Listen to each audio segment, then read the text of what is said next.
Okay, we're back again with another wonderful session of D&D, in which the players will have so much fun and nothing unfortunate will happen to them. Uh, Yay. we're going to start off in the traditional means. Unfortunately, Blackheart is missing as Carrick Mask for a little bit. He's getting food. We then have Kronos as. RG Thol? We have Hatdan as. Tholdir Forge Hammer. Marcus as. Corvus Adalas. Sammy as. Gifton Brockgood. And Tobias as. Cassiopeia. No still shot? No, giving up on it? She's going with the mononym now. What Kind of is like I'm going to win this at some point. Is it Cassiopeia Emberhoof?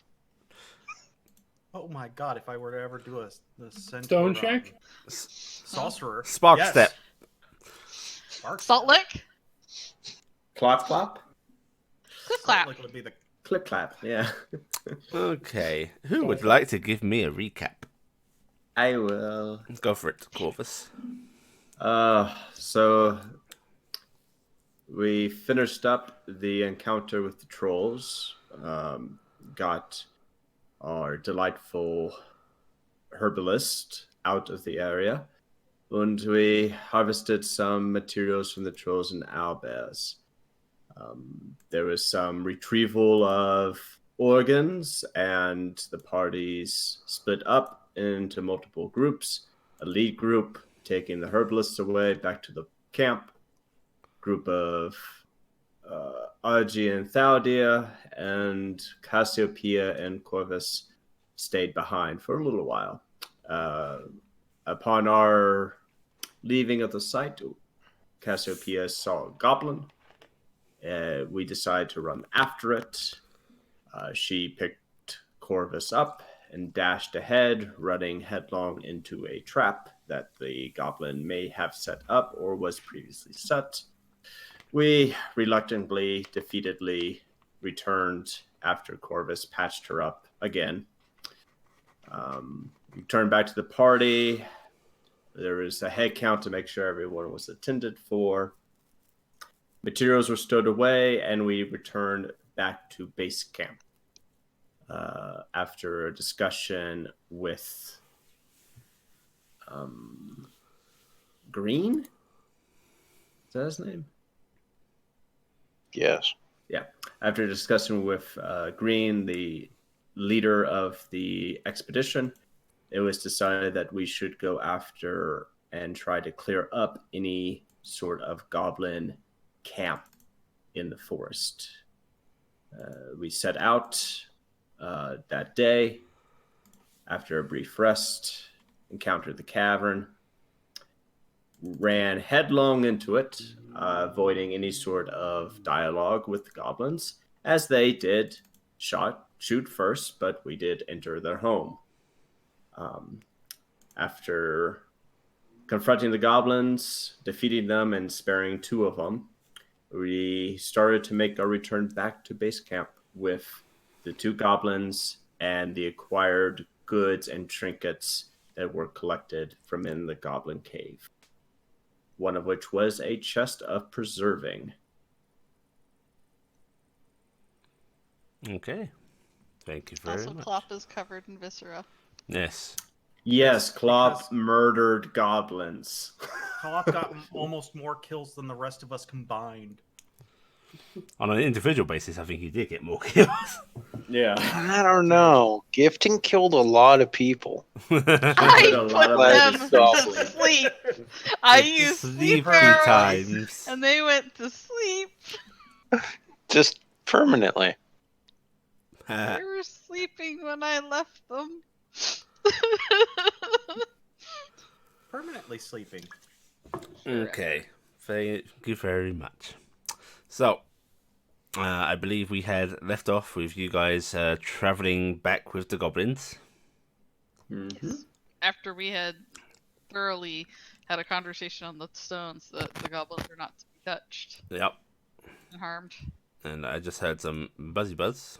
Was that Yeah. Blackheart? It was Blackheart. Black- Yes. Welcome, Blackheart Carrick here as Mask. Carrick Mask. Okay. So, You got confirmation from Green that yes, the goblins won't be harmed. Though there was that thing of, are you sure about this?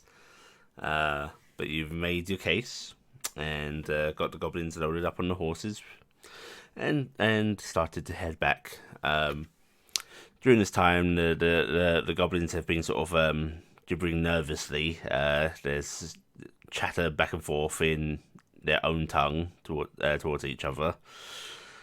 But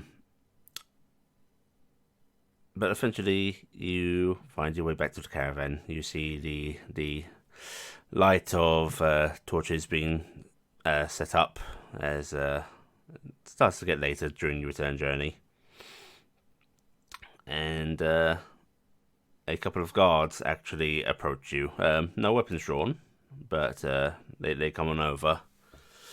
One is the familiar elven figure that had addressed Corvus a few days prior.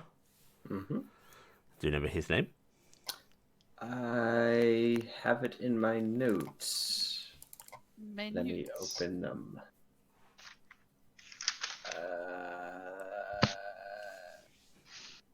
Nerin Amanar. Marinara. Yes. I need to phonetically write that down. And another god that you're not too familiar with, just a average human male, brown hair. You've seen him about, but haven't particularly talked to him much. And Nerin sort of waves as he approaches you all, as if to flag you down a bit away from the camp. Hi, Naren. Oh, good evening to you. I hear that we have some guests. Yep. Yes, this one here, and the one with, I forget who the other one's carrying. I think. Yeah. RG. Yeah. This is And the one Texas, with yes. RG. Yes. Yes. Yes. That's going to get confusing. No, it makes total sense. It's yes. Yes. Yeah, yes. Right? Yes. Yes. And the elven gentleman sort of leans his head around to get a good look at the both of them. Who are going, and they are quite safe. Yeah, they're quite scared of the horse, and so am I. And unscary, says yes, looking down at the horse beneath her. We all do that slow hand turn to the viscera covered cloth. Yeah. Yeah, Valdir, even if you try to wipe crop down a bit before the journey, there's still a bit of matted fur and so on. Yeah. No, yes. Good lord, what happened to your horse? It doesn't Clop. like goblins. Yes. It's efficient at protecting itself. Right. Yeah, very much so. Well, now the captain wants me to advise you all that we won't be harming our good friends here. He says, smiling at the goblins in a not too convincing way. Yeah. Yeah. You will need to keep a good eye on them. As we will. And that they are your responsibility. Of course. Are you prepared to house them? Do you have space? Yeah. We have an extra bed. Or two. Yes. No, yes. Yes. Yes. You don't mind sharing a bed with your fellow? God, it's like who's on first. Cats. Bed? Bed. Place that you sleep upon? Oh, the straw. Well, it is filled with straw. Sometimes straw, No, sometimes no, stone. No. Depends This who get isn't to it filled with- first. We got good beds. Oh, we got good bets. Yeah, we got This good is going to be interesting for you. You will enjoy it. I hope. Oh, okay. And They're gonna stay in our wagon with us. Hex looks a little more reserved than ES. But Nerin Is yes. out of context. Is yes the only one who can speak common, or is it kind of both? You've heard them both Yes. speak. The Okay, only one both. who tends to speak to us. Yes. Is yes? Yes. The other one's expecting us just to She's far murder more them in any second. talkative. Her little friend, he stays a bit more quiet. Nerin sort of moves out of your path and just gestures ahead and goes, "Well, the master of the camp has been informed, so this shouldn't cause any panic." If it helps, we could always make sure our wagon's on one of the outsides, farther away from everybody if they're worried about it. We'll see how it goes. I mean, that's It the also- road at the back anyhow. It also may be wise to introduce them slowly to the rest of the camp, not directly all at once. Like I said, your responsibility, so do as you see fitting. Okay. How was everything in the woods? It's gone just fine. No encounters with trolls and no encounters with goblins. So Cassie lost a tree. okay. Cass looks back at Gifton. I did not lose it. I know exactly where it is. I would also like my rope back as well. It's with Cassie's tree. There was no stop to get rope. Yeah, yeah, that's right. Yep. Right. Okay. We're adventurers. What do you expect from us, and Aaron? He really does not look like he knows how to even make sense of your statement. Don't worry about it. No, I won't. Well, I'm well- glad it went really good in the woods. I figured you guys would be extra safe because you're super capable. Thumbs up from Gifted. It's very kind of you to say, and I do my darndest best to keep us all safe. I actually quite wish I'd gone along with you. I'm sure we could have put an end to that matter lickety-split. Oh, it Looks got at put an Quap end to again. it unfortunately went a little quicker because we over-escalated. They weren't hostile. Well, they're goblins. It's always a little hostility. No offense, my little friends. And you see, he has to sort of shy away a bit. Still, I'm sure if anyone can teach them the ways of civilization, it's you lot. He says, looking over all of you. Not a glimmer of doubt in his eyes. Well, if welcome. Insight! Clement to shy. Insight! Oh yes, go for it. Roll an insight. Yeah, insight. Mind you, Corpus is probably still pretty viscera covered as well. Except for his hands. Actually, seems genuine. Oh, okay, cool. Somebody else Believe is that. being honest. Oh shit. We were dead. How Welcome much is he home. looking at Carrick when he says it honestly? Not much. Welcome home, Mr. Adless. I'm still up for teaching you a little bit of instrumentation, if you so wish tonight. Yes, we'll get ES settled in, and I will be happy to join you. What about Gex? Yes. Ungax, Gax, and ES. Not Gex. Hex. Mhm. Not a tiny lizard man. Watches TV. Yes, yes, yes, yes, Ah, yes. ah, ah. Yes, Corvus makes weird mouth sounds when he says words. It's not offensive. It's just a different place. I do that as well. Like that. And yeah. you're able to ride Oh. into the camp with the goblin making weird mouth noises at you. Yeah. It's just like meeting Yeah. Gifton the first time. I make This these is noises. going to be wunderbar. As you head on in, you do see a lot of the workers giving rather wary stares There's still the occasional respectful nod to you as a group, but there's a lot of eyes on the goblins. And RG, you can feel Kex's face getting buried in against your back as he's trying to hide. Or just, it's okay. It's okay. Oh no. Oh no. Oh no. Oh, he's not no goblin, is he? No. No. It's okay, we're almost the wagon. And you trot yourselves along to the wagon and are able to get yourself sorted there. Okay, so yeah, and Kex, this is the cow, and these are the chickens. The chickens make the eggs, so we give them the num-nums from the num-num bag, and the cow makes the milk. We had chickens once.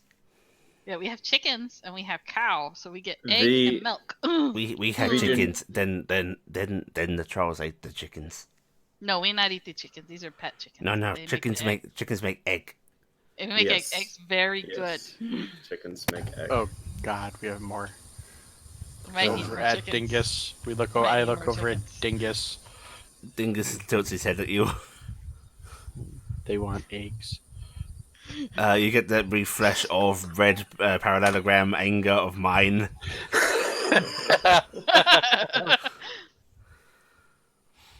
All right. Let's get them settled in, and I need to take care of some things. The preserving chest. Where was that? You don't know it's a preserving chest yet. Oh, I see. You've got an inkling that it's magical, as you do a couple of other items, but you do not know the details of them yet. Never mind. That did not happen. Yeah. Whoops. Let's get them And settled in. this is the inside, and this is supper, and this is your guys' bed, and see, I live in this. Do not stick your hands in here, we will stab. Okay. ES is taking a far more keen look around, but you see Kex is just focused on the bed, and there's that sort of wide-eyed wonder. You can Go- try it out. Go Go ahead. ahead. Which one? This one of the one, bottom on ones. the bottom. And Kex very, very gingerly reaches out, pushes at bed, soft, and then clambers up onto it and just sits down, looking very, very happy. That would be your bed. Is that enough for you? Yes. Can you share that with ES, or is it not enough? We share. Okay, you share. Is that all right with you? Yes. Hmm? Is that all right with you? It's what? The bed. Oh. Go on. And you can see ES was looking at the little cookie you've got in here most intently. The But little what? The cooker. yeah, your little stove. Oh, okay. But she wanders over to the bed and prods at it suspiciously and goes, soft. How? And she'll clamber up on it as well and go, how sleep on soft? Will it Close swallow? eyes. Close eyes and hope for sleep. Archie gives a stern shrug. Do you want cook stuff? We have lots of stuff in the cook things you might cook with. I got apples and this is me and Dingus's special jar of honey. You can have a little bit, but it's mostly Dingus's.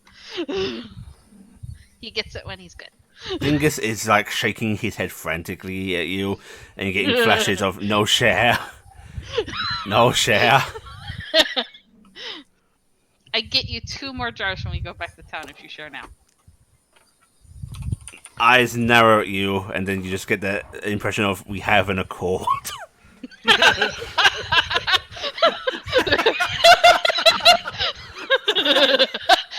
The pack has been sealed. That's 2 more jars. As they get in the goblin situated inside, Faldo, I imagine you're probably getting the horses sorted into place. Yes. I'm going to put them from smallest to largest. Okay, cool. Now, is this in height or general bulk? Because I think Bossos is the shortest, but also the largest. I think so, yeah. I'm going to put Klopp on one side, Okay, so largest and there, then the other ones alongside Klopp in some order. somewhat further away. They don't really like Klopp either. They Yeah, watch they the do seem to be a horror. lot more skittish about Klopp now. I wonder why. Klopp, however, seems quite pleased just to be back. You can see him bobbing his head towards the back of the wagon where you keep the feed. Keep the horse happy. Don't always have to kill, but at least you can protect yourself. Klopp bobs his head, and as he does, you hear a throat clearing behind you. As Mr. Forchammer, is this a good time? And it's a voice you've not quite heard before. It's feminine. It's got a little bit of a dwarven accent. Be prepared. Not for yet blush. turning around. Just a moment, I have to finish feeding the horses. Certainly. I can give you a hand if you want. Well, you can take some of the feed over to those three. They don't seem to want to come over here. Yeah, seem a bit spooked. And the voice moves closer and then past you, heading towards the feed. And yes, it is the young, shaven dwarven lady that you saw a few days prior and have seen on occasion around camp. Scandalous. And she does head to get the feed and actually seems to know what she's doing. She's actually setting the horses up with their feed bags because Alice Jemison assumes you guys did buy them those. I bought so much crap Yeah. that feed bags were included. I'm mad. I bought so much crap. Wait, is that not what the bag of holding was for? So just shove that full feed attached to the horse. Nom, nom, nom, nom. Mr. Forchammer, she says as she's sort of getting the horse set up. I had a favour to ask. Yes. You're what do you call them? Are you a team, a company? What? Well, you're friends, fellows. Yes. The horse lady. She's I hear she's pretty good with an axe, right? She can be, yes. We're a little behind schedule, hauling the lumber and well, frankly, just getting it sort into a movable form. Don't suppose we could borrow her. Oh, not a problem at all. Marvelous. Wasn't sure if it'd be right to go ask her. You know, you look like you're in charge. Only sometimes. Well, she sort of brushes her hands off and then comes over to you, holds her hand out to you. There seems to be slight hesitation as hand comes up to shake, but then goes to shake hands. Yeah. Halfling Greystone. Well, Theldir Forgehammer. It's The halfling. Okay, I thought it was halfling. I heard halfling too. That explains everything. I was like, well, it's all been settled then. We know what happened. no scandal. It's less of a scandal. It's just a very attractive halfling. That's slightly It's a very dwarvish. tall halfling. I'm a lumberer by trade, but I know my way around a few bits and pieces. Very helpful. Well, you loan us your girl, and well, I'll come help out when I can, as if you want. If you need anything done, I can patch up. I can patch up her levers. I'm pretty good with a smith's hammer. You gotta be. She says with a smile.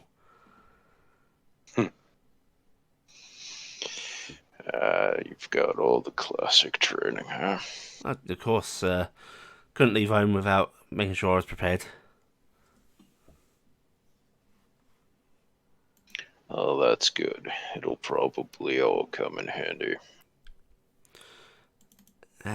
Yeah. I mean, and she actually shuffles her feet awkwardly and looks down. Truth be told, I didn't just come over to see about borrowing the centaur. No. Forge hammer. I mean, you get some repetition in names and such, but well, I know a couple of forge hammers. Really? Yeah.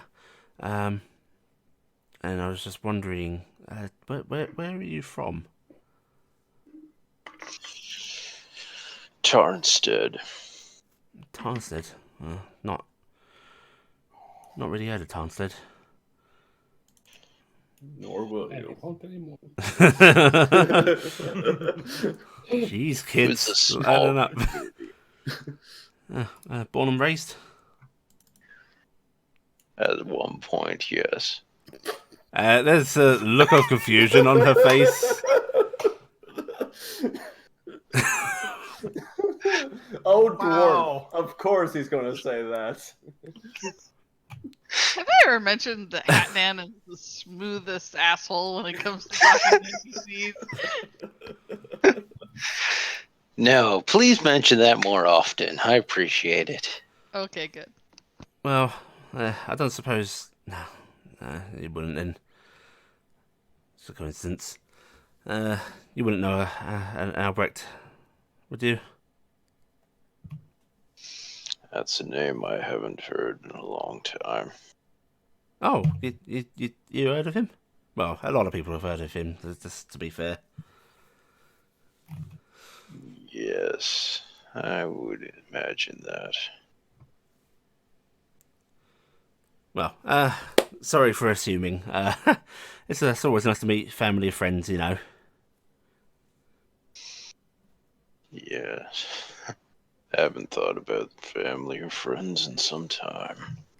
Well, you got to keep those close, right?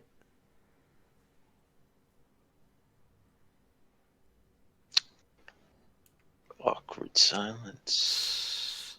Yeah, she stands there a little awkwardly as well before looking up at the sun to check the time.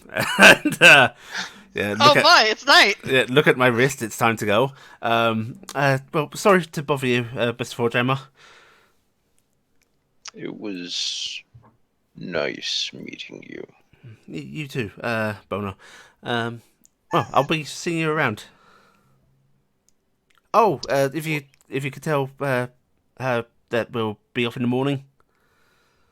Yes. Cassiopeia is her name. Cassiopeia. Okay, thank you. Yeah. She starts to sort of do a backward shuffle as if not entirely sure how to disengage from the conversation. Looks like he's about to say something, then hesitate, shake it off.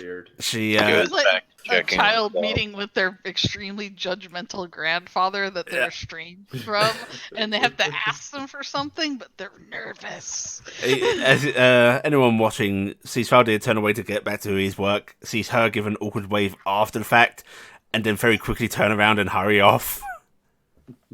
Scoodle, scoodle, scoodle, scoodle, scoodle. Yes.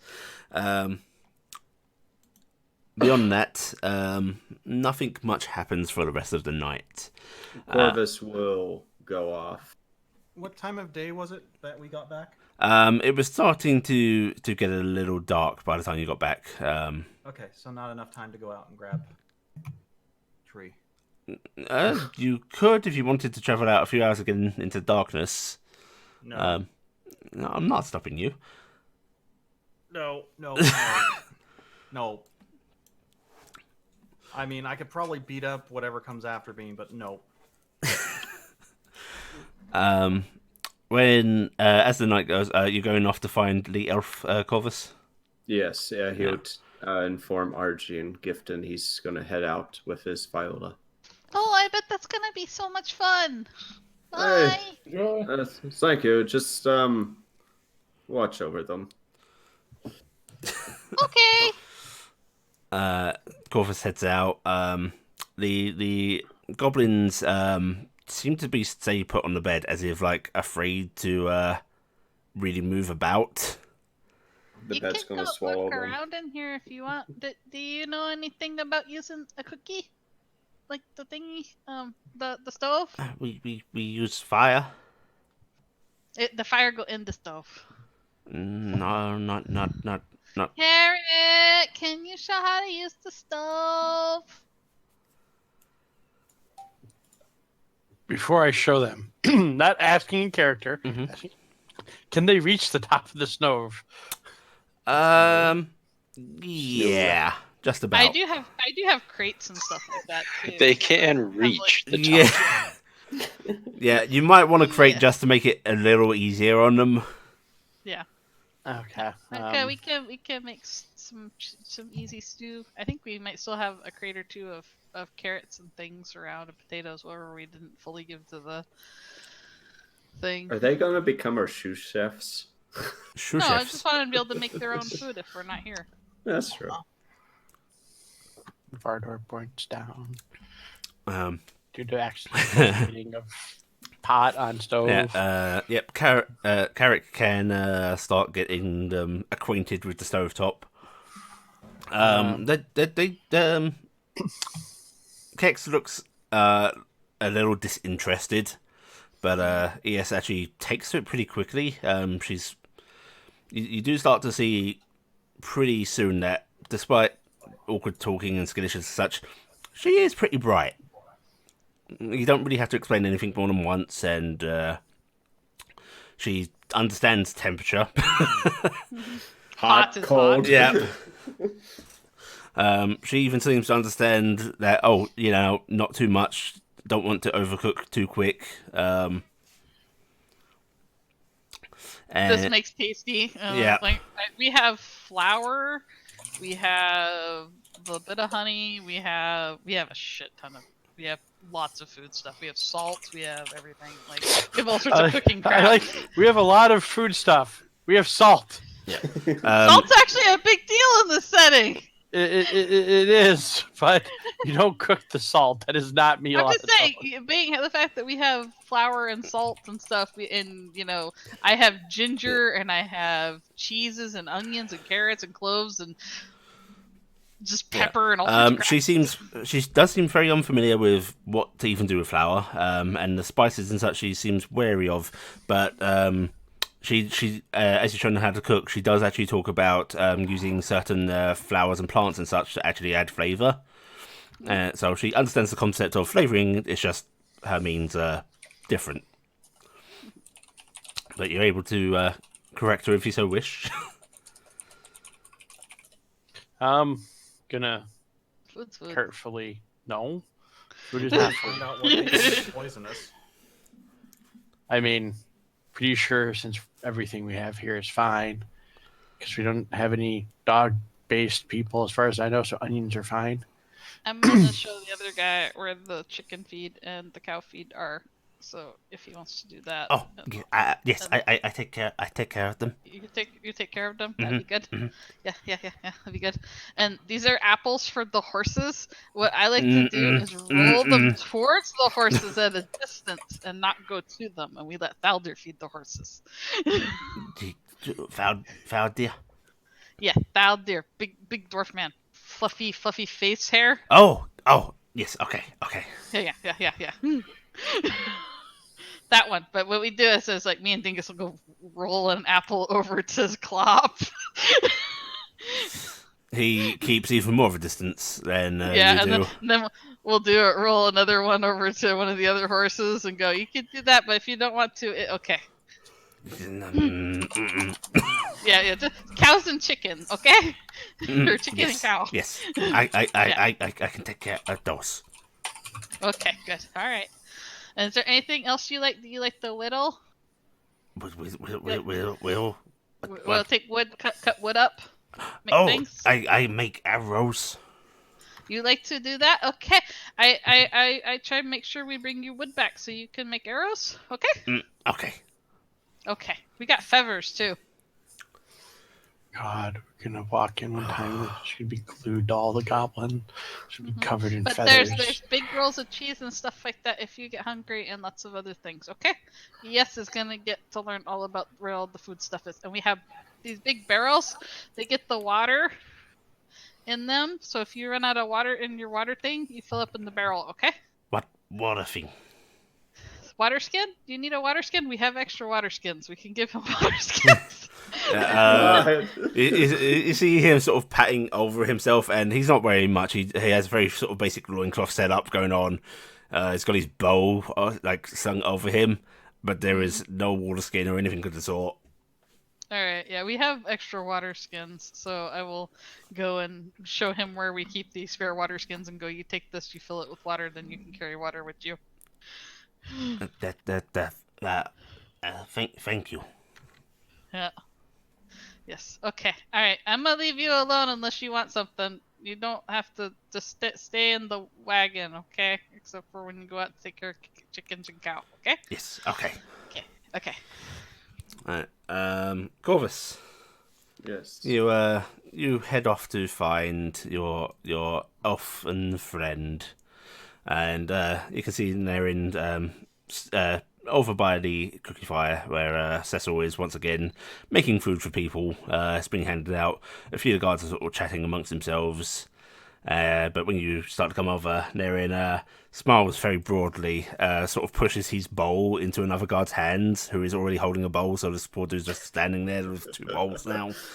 I got the two bowl problem. And he comes on over to you. Ah, Adalas! Robin. Yes. And Hello. right away, his arm is like sort of put over your shoulders, Johnny Two Bowl. and he starts to guide you away from the cook fire. Right. Oh, I see you've already brought that along. Okay. Why don't we go over here and I'll show you a thing or two. Okay. Sounds good. I've not played one of these in years. Oh, this will be a grand time. I'll tell you, a couple of hours with me, and you will be a master. At least decent enough to play an accompaniment, I think. And he does. He leads you away a short distance, not out of bounds of the camp, but so as not to bother people too much. Screeching chords. Yeah, and then he is going to start going through the basics of playing with you. Now, I would like you to make me an insight check. Mm-hmm. Oh, he is going to do a intelligence check to try and teach you, because he's not a good teacher. As you watch him, he does actually play very, very adeptly. Oh, okay. You get a little bit from it, despite your struggling to make sense of what he's trying to get across. Just purely by watching what he's doing, there's a little bit there. Give me 2 more rolls. Nice. Okay, so Love it. yeah. He keeps handing it off to you, asking you to repeat what he has shown you, which you are not entirely sure what he has shown you. He's talking about certain movements and such, using very, very fancy words, and just going far too quickly. No. My father played this when I was very young. I always enjoyed its music.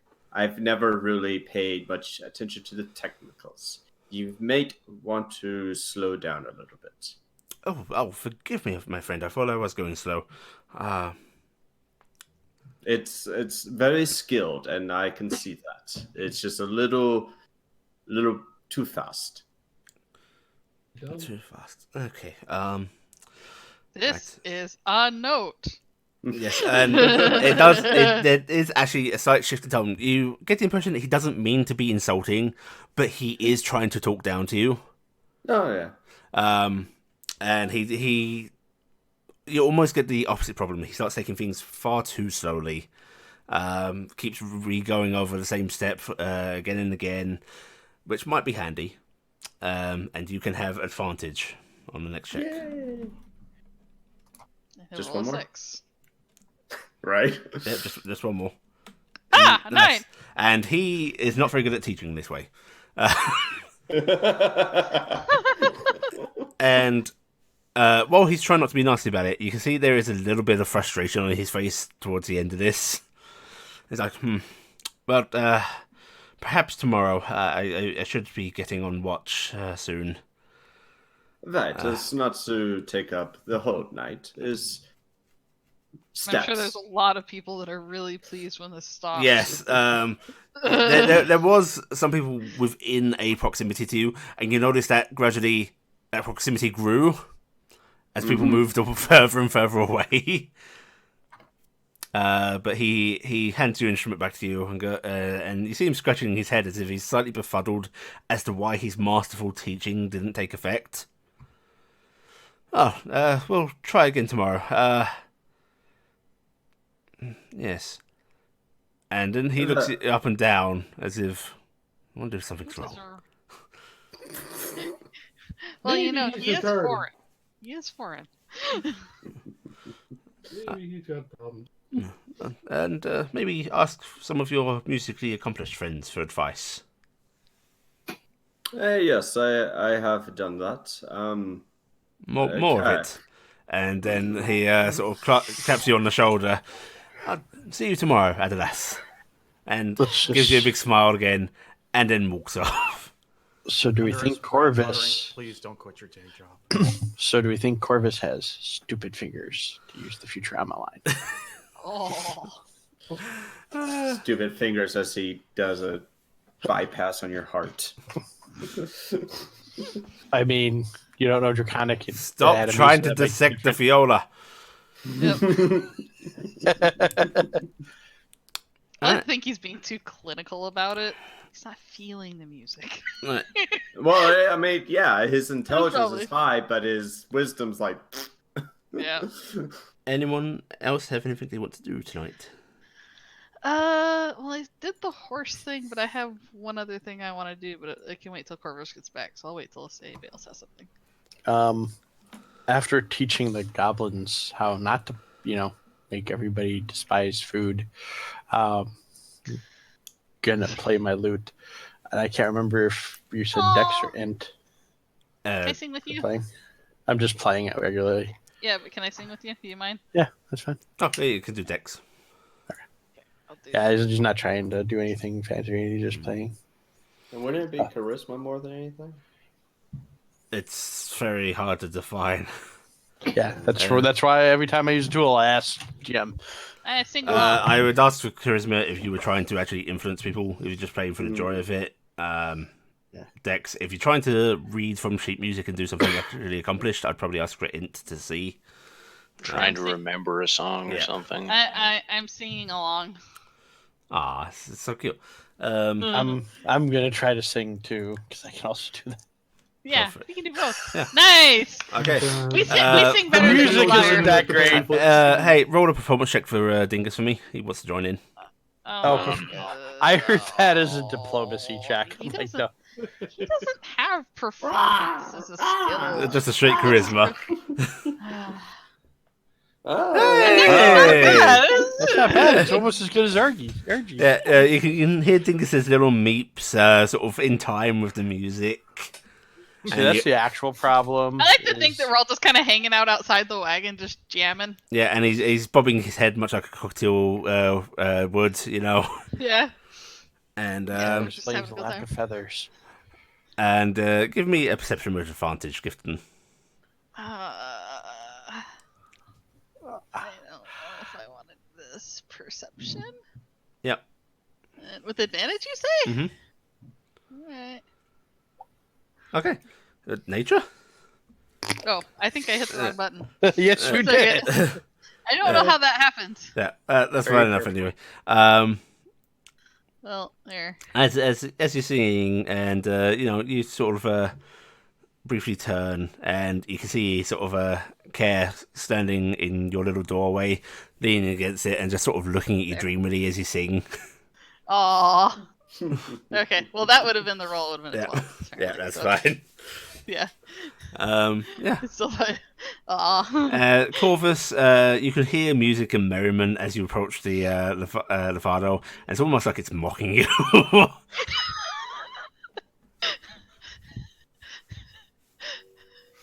Just nods and stands there and listens. Yeah. Yeah.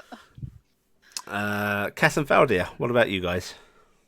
I am going to go find Cass out of random Oh, yeah. coincidence. Yes. Cass is going to find a tree.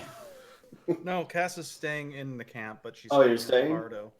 Okay. Yeah, she's not going to go out in the woods alone. She might end up like You're leveling a half the bug forest. zapper. Strange enough, Cass. it's very easy to find Cass. Stands out a little bit. She's in a daze dreaming about the tree that Yeah. she had to leave behind. Yep. Surprisingly easy to The- find. the- these Actually, ladies. Cass has got her drawing stuff out and is trying to doodle something new. Yeah, so you see Cass sort of engrossed with a bit of paper, a bit of lead pencil. Cassie, Cass looks up. Oh, hi, Thaldir. Yeah? a few of the people would like your assistance with some trees.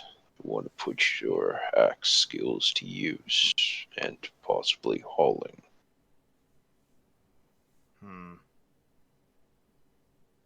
Well, it's a minor problem, and she roots through her bag and holds out her wood axe, which is snapped.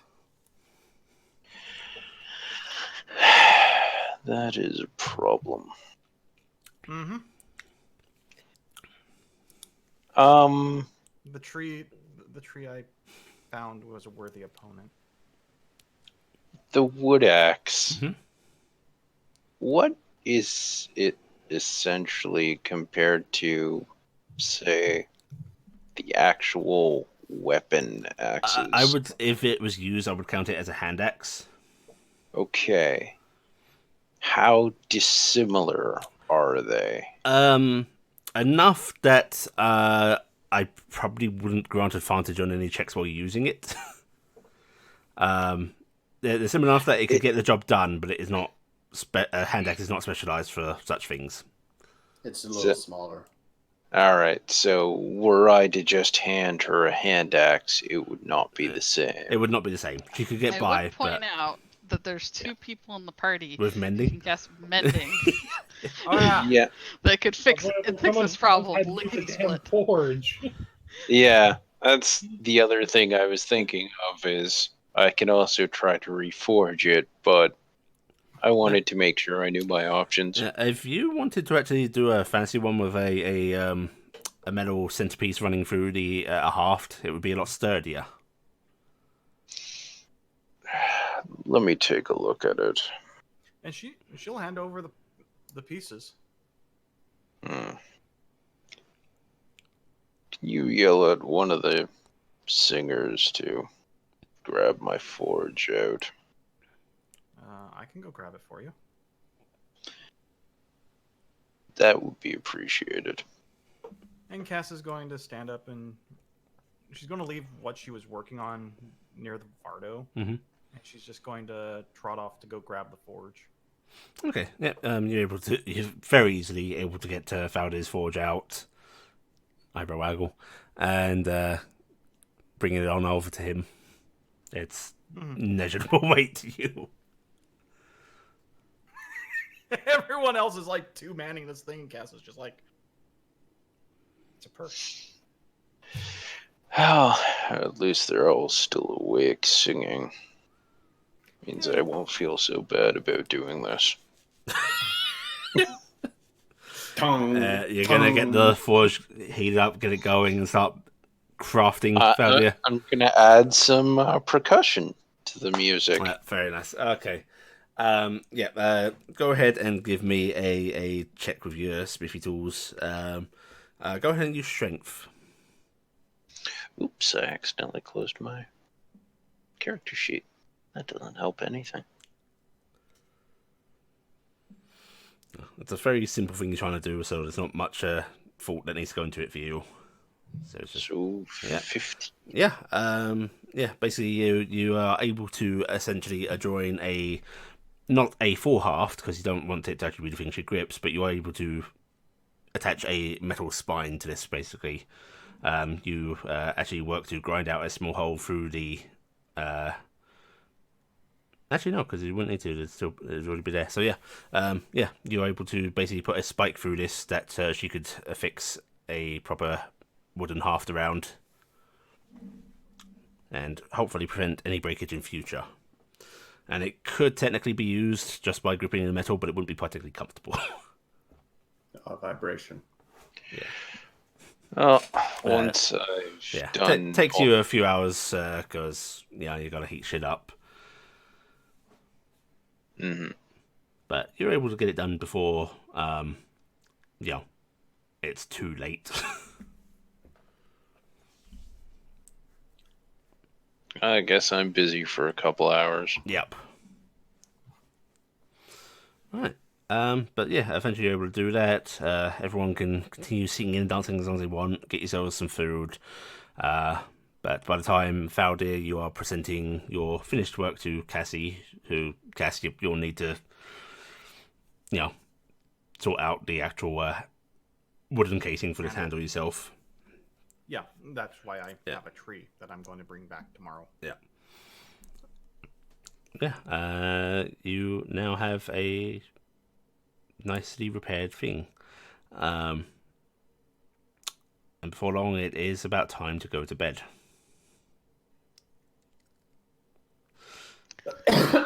Which I hope you do. Sorry. Back in the guard camp, there is a bit more diligent in patrol watches and patrols from the guards themselves now, because there has been threats. Do you want to add to it yourselves, or are you just going to let them take care of it? I think we're still doing our watch, right? You still doing your Probably a good watches? idea. That's my plan. Right, well, you keep an eye out, and the guards seem to appreciate the added manpower. But the night passes by peacefully. Cass, in the morning, a young dwarven lady approaches you.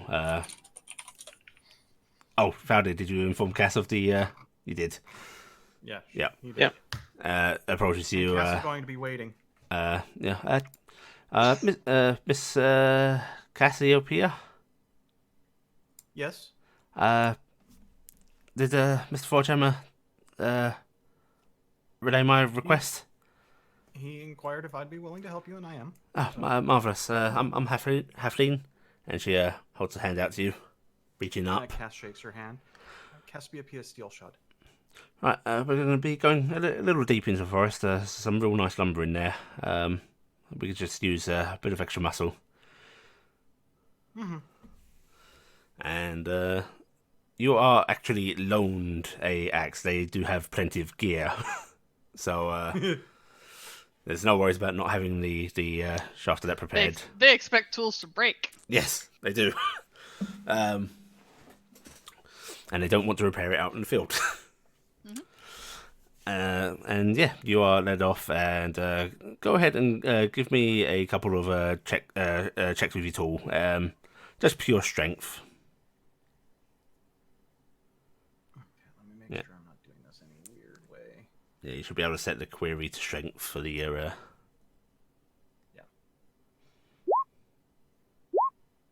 Yeah. How many would you like? Give me 2 more. Okay, very nice. Ooh.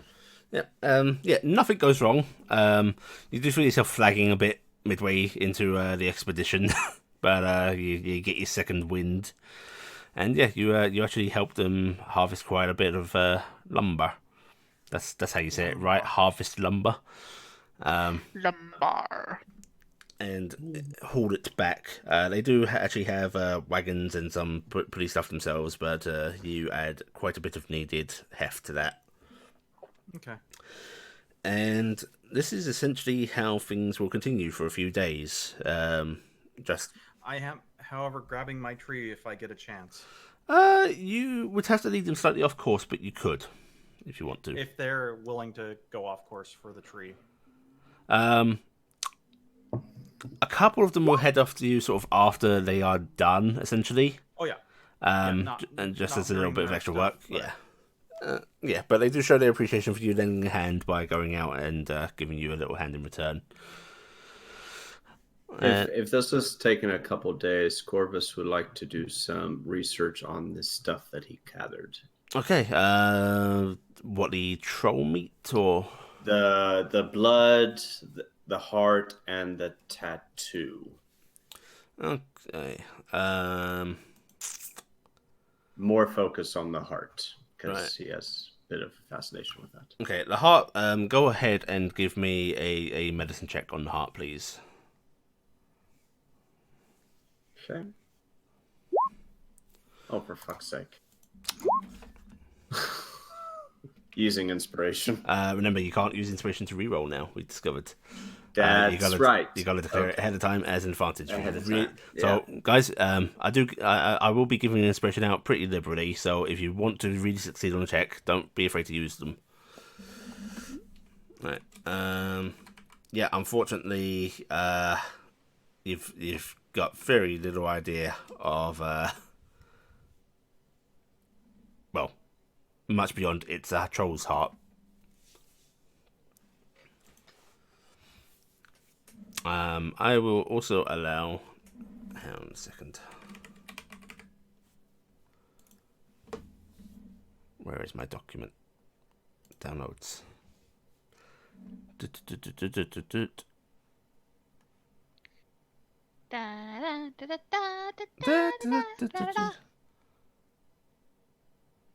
There it is. Okay. And you said you wanted to look at the hobgoblin's tattoo as well. Mm-hmm. Okay. In that case, I would like for you to give me a religion check, please. Religion. Yeah. Beyond it being a tattoo that apparently has some significance to them, you do not know much about it. You would probably have to wait until you are able to get a resource to help you look into it. Yes. Yes. Can I ask a question? Your don't want to call him. Was your hobgoblin a leader to you? Leader, captain, master, yes. Do you know what kind of significance this would have had to them? Are you showing them the skinned flesh? Yep. Okay. There is a brief look of horror on her face. And you can see her sort of like try and shrink back a bit from you. It mark that shows that you're powerful. It offers up flesh to the spirits.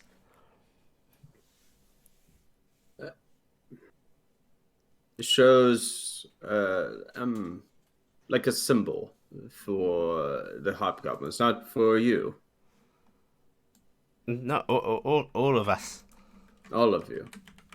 Who does it go to? You say spirits. What kind of spirits? Ancestors? God? Spirits all around in the earth, in the water, in the shadows. That one spirit of fire. Spirit of fire. Did did the hobgoblins, did they have any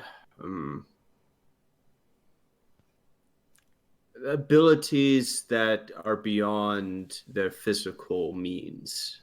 Was there, if you say it's fire, were they able to produce fire in their hands? Oh, yes. Yes. Yes. They go and then fire. Oh. Right. But I can do that too. You can. Mm-hmm. Show me. I don't have stone. Ah. Well, we should find you a stone then at some point. It's got special stone. Yes, it's a very special stones. And it help if you have dry grass. Mm-hmm. I teach you. Maybe sticks. That's exactly what I thought it was. He got that. I teach you. Sure, yes. I would love to see that. Okay. We I'm not supposed to be away from Fado. Maybe when you go outside, when you take care of the animals. But Or is that... have to go find stone. Oh, right. We have to go find a stone. I see. Maybe in the future then. You know, we have like 2 fire starting. I'm pretty sure. I know. Everybody has a fire starter. I'm just saying, we have 2 in the wagon that have the stone. She can have the flinking stone. Don't light the Vardo on fire while We're Cassie. not gonna light. Yeah, We're not gonna definitely light the Vardo on fire, but he will continue. I if teach you you so you not take my skin. No, I have no. Right. How about this? When I go out, what does the stone look like? Can you explain it to me? It dark. It's grey. Okay. Any special look to it? Yes. And it when you go on other stone, it makes spark. Okay. Well, I will see if I can find one of these stones, and then you can show me. Reach into pocket. Oh my god! You go find stone for me. Sure. Okay. Yes. Then I teach you. We trade. You give stone. I teach you how to use stone. Correct. And she sort of nods as if yes, this is a fair deal. She's accepting of this instead of monetary things, which she would normally expect money.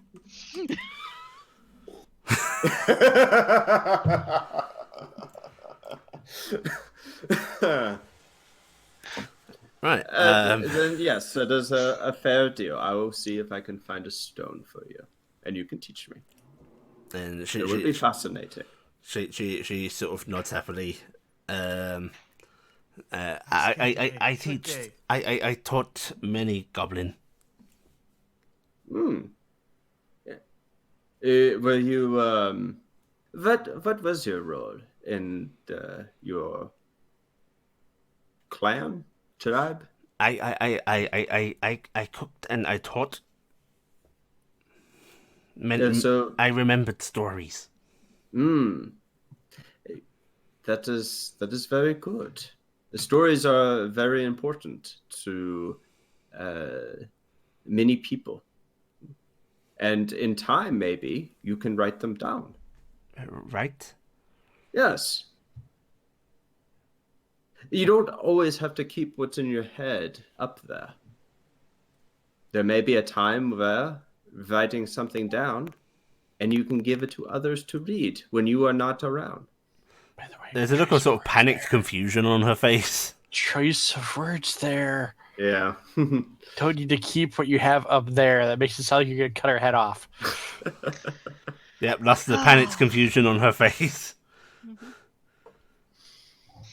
Tell you what, we'll continue this trading. I can maybe help you write down the stories.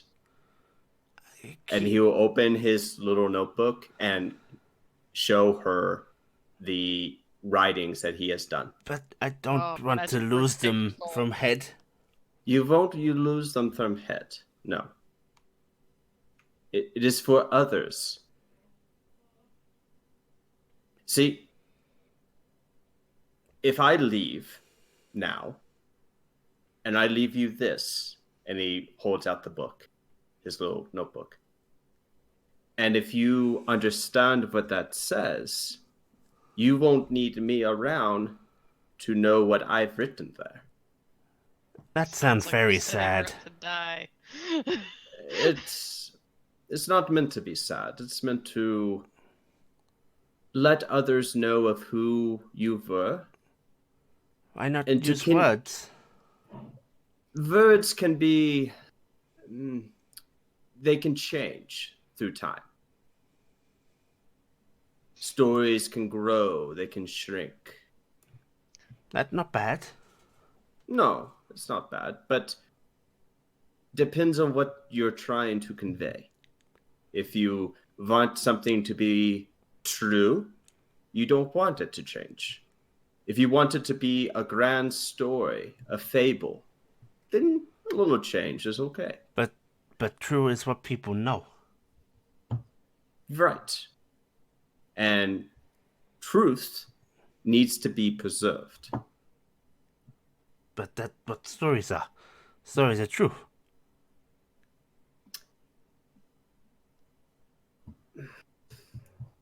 Stories are built on truths.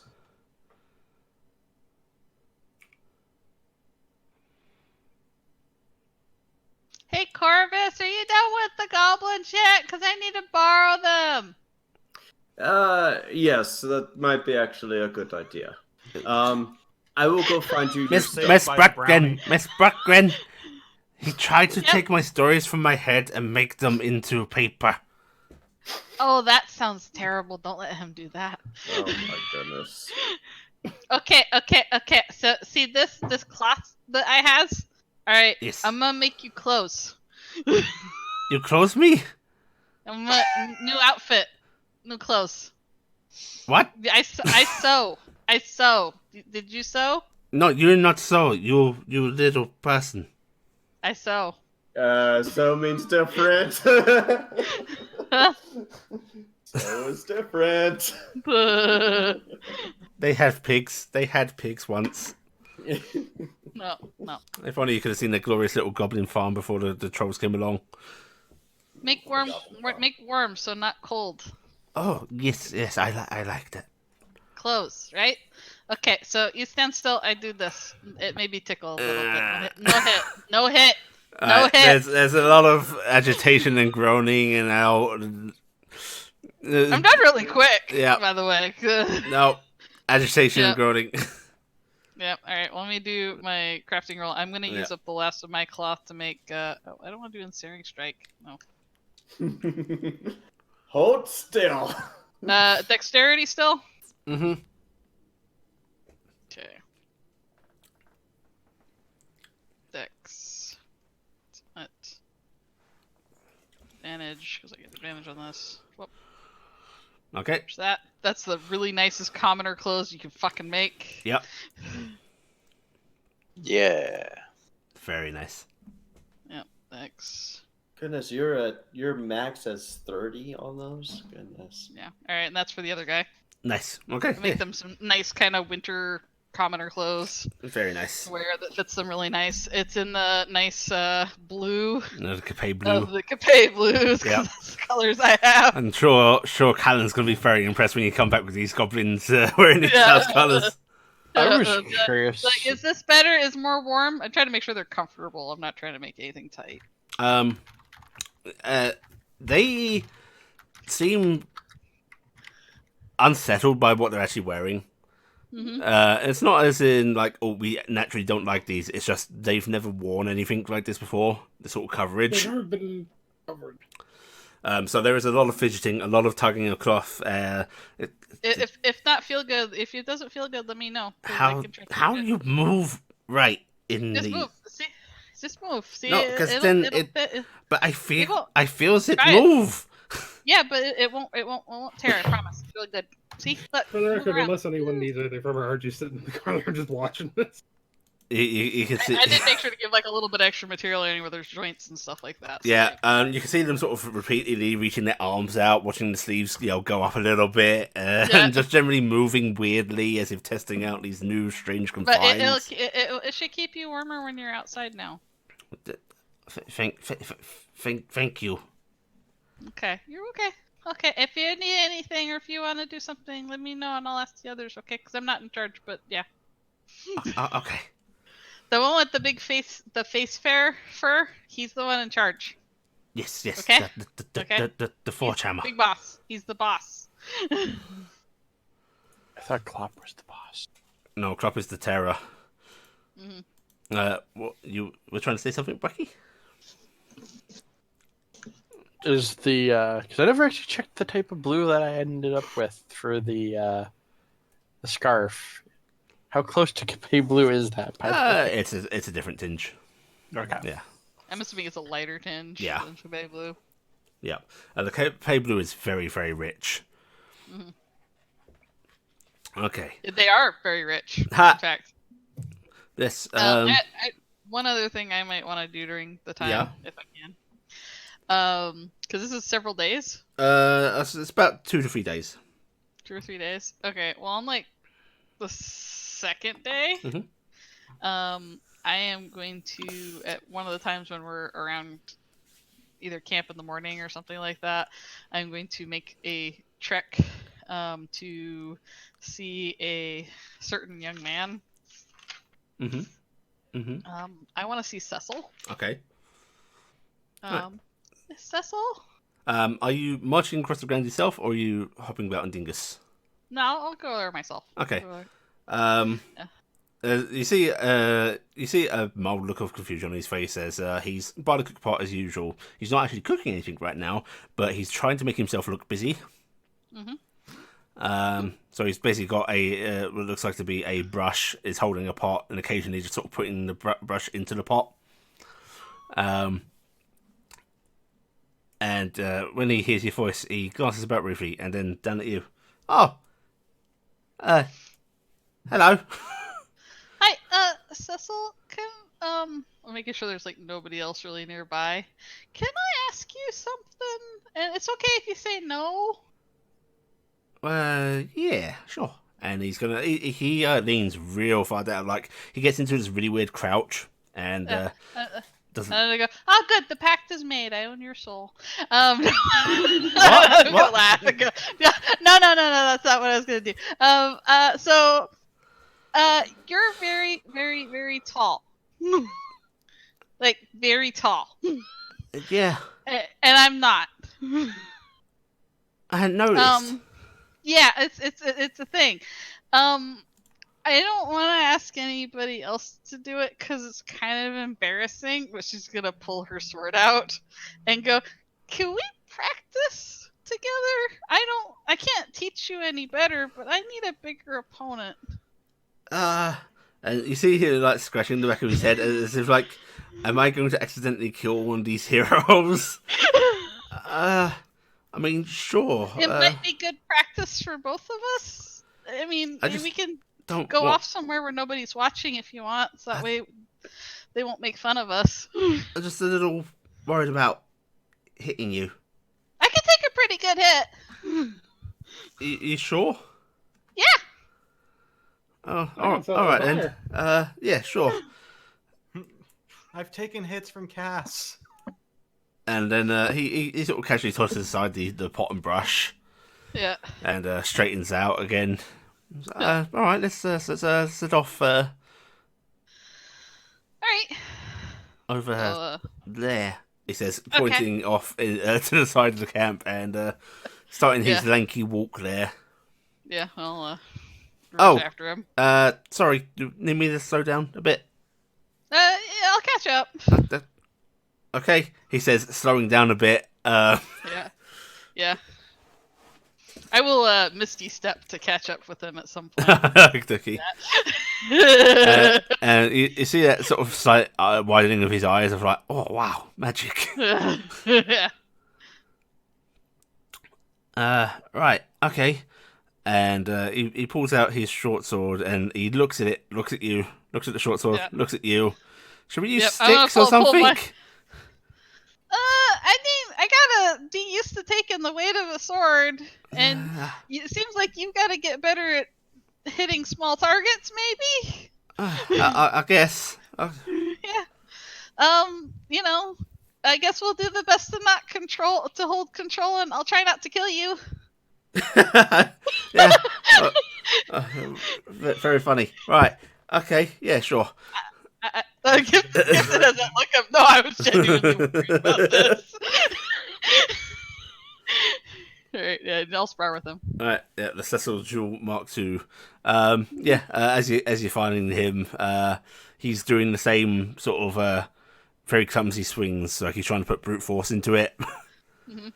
And very easy to dodge aside, very easy even to spot aside if you think he's got a sword. You basically have control over the combat. Yeah. However, he's surprisingly hard to hit himself. Yeah. He's very good at moving out of the way. Yeah. Well, and that, I actually have to, rush into Yes. his square to fight him, so There is brief moments of panic when you do basically get into his square and manage to keep underfoot of him, of him desperately trying to swing between his own legs. Yeah. But yes, you're able to spar with him. without hitting his junk. As you are used to actually fighting with finesse and not brute strength, you could actually identify his issue if you wish to point it out to him. Sure. You want me to insight, or do you want me to do something else? No, I'm giving you. You can pick it up. Okay. However, if you want to sort of correct him a bit, I'd like just a straight int roll. Okay, straight in roll. Yeah. Alright, well, I want to help him. Yeah. I don't want to really. Yeah. Yeah. Oh, that's actually pretty good for Gifton. Yeah, it's good. Okay, yeah. So you're able to see where he's going wrong, and you are able to sort of slowly start giving him suggestions of how to move. Stop trying to just put your whole body into it. Why don't you just move your wrist, be a bit more deft. Yeah. Pull your elbows in, for God's sake. Yeah, and you're able to get him to actually start fighting with his speed rather than his strength. Okay. Yeah. Okay. So I change him up a little bit. Yeah, change him up a little bit. If he gets to the point where he can actually get what looks like it'll be a solid hit on me, I will use a reaction to throw up my goddamn shield and go sliding across the dirt. Yeah. Eventually, he does actually. You are finding you are having to parry those blows a bit more actively, and then one does get by you, and your shield comes up, and you don't go sliding across the dirt, but you do feel that bubble of the shield sink into the dirt slightly. Your feet go a bit lower into it. Yeah. And I go, okay, I yield. Sorry, you all right, miss? Oh yeah, no, I caught it. That's what I wanted to be able to do. But wow, that was a really good hit. Yeah. Thank you for, showing me how to do that. Maybe we'll practice again another time, because I like I said, I kind of want to. I want to practice, but I don't really have the heart into me to attack RG. It would make me feel really bad. I get it. I'm a little easy to hit, aren't I? Oh yeah, because I can barely see your face. Well, yeah, I'd like that. A bit more practice would be good. Bit more practice would be good. Well, that way nobody around my camp has to know that I'm really bad.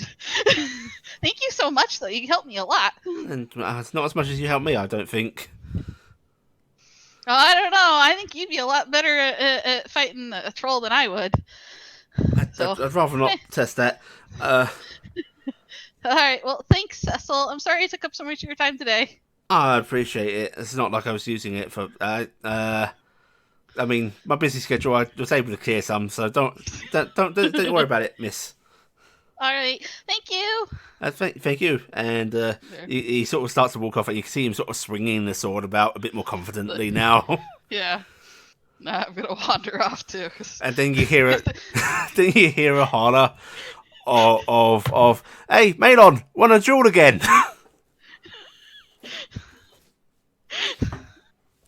What? You want to duel again? You heard him yelling for somebody called Malon. Hey, you want to duel again?